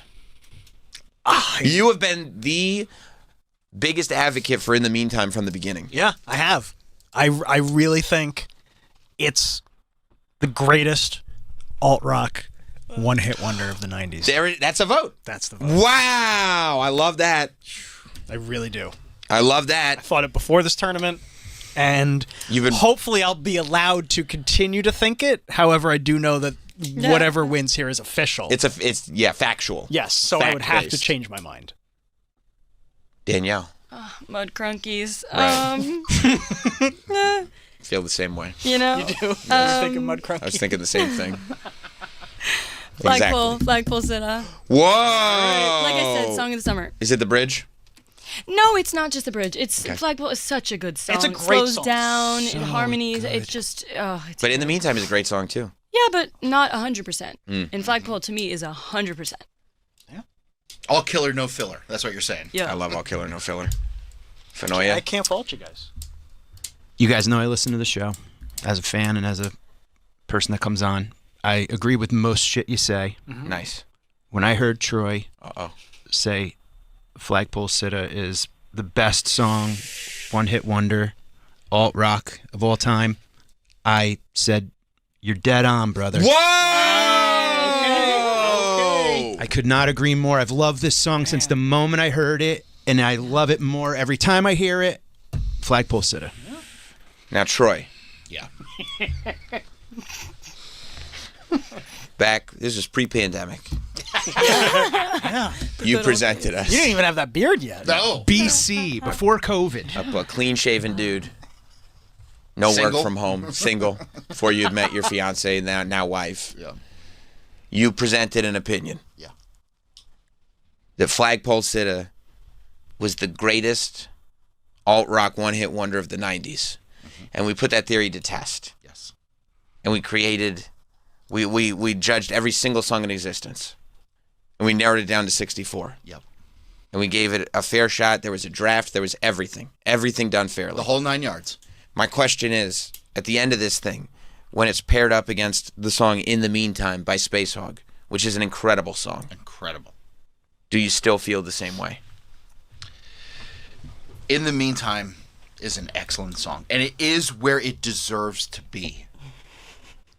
Flagpole Sitta, from the first drum fill in to the last note ringing out, it is a perfect song. It takes you on a journey. It has everything alternative rock. It has a punk aesthetic. It has a little bit of a Weezer vibe to it. The breakdown is incredible. Pop culture references, little hint of the Beach Boys in it. It is a perfect alternative rock song. I stand by my word. Flagpole Sitta is number one. Oh, Captain, Wow. my Captain. Yeah, that was great. So I guess it's up to me because of those weighted votes. You could be a real motherfucker. You could swing the whole I thing could. right here. Interesting how it ends like this. I could. It could. I could. You'd have a lot of people mad. I'd have a lot of people mad. And you know I like to make people mad. Yes, you do. It's funny to me. Yes. People are pulling over right now. At this and I Racing themselves. and like when when people accuse me of things that I don't think are true, I then start going like, okay, if you think that's true, that's how I'm going to act. Yes. But that's not okay. Right. Don't forget about Oh, you're right. Thank you, Danielle. Way to politic right Beautiful. until the very end. I've got to say, to me, even funnier than all of that is the idea of somebody making a statement and then spending 6 months debating that statement, only to arrive to the conclusion the original statement was right.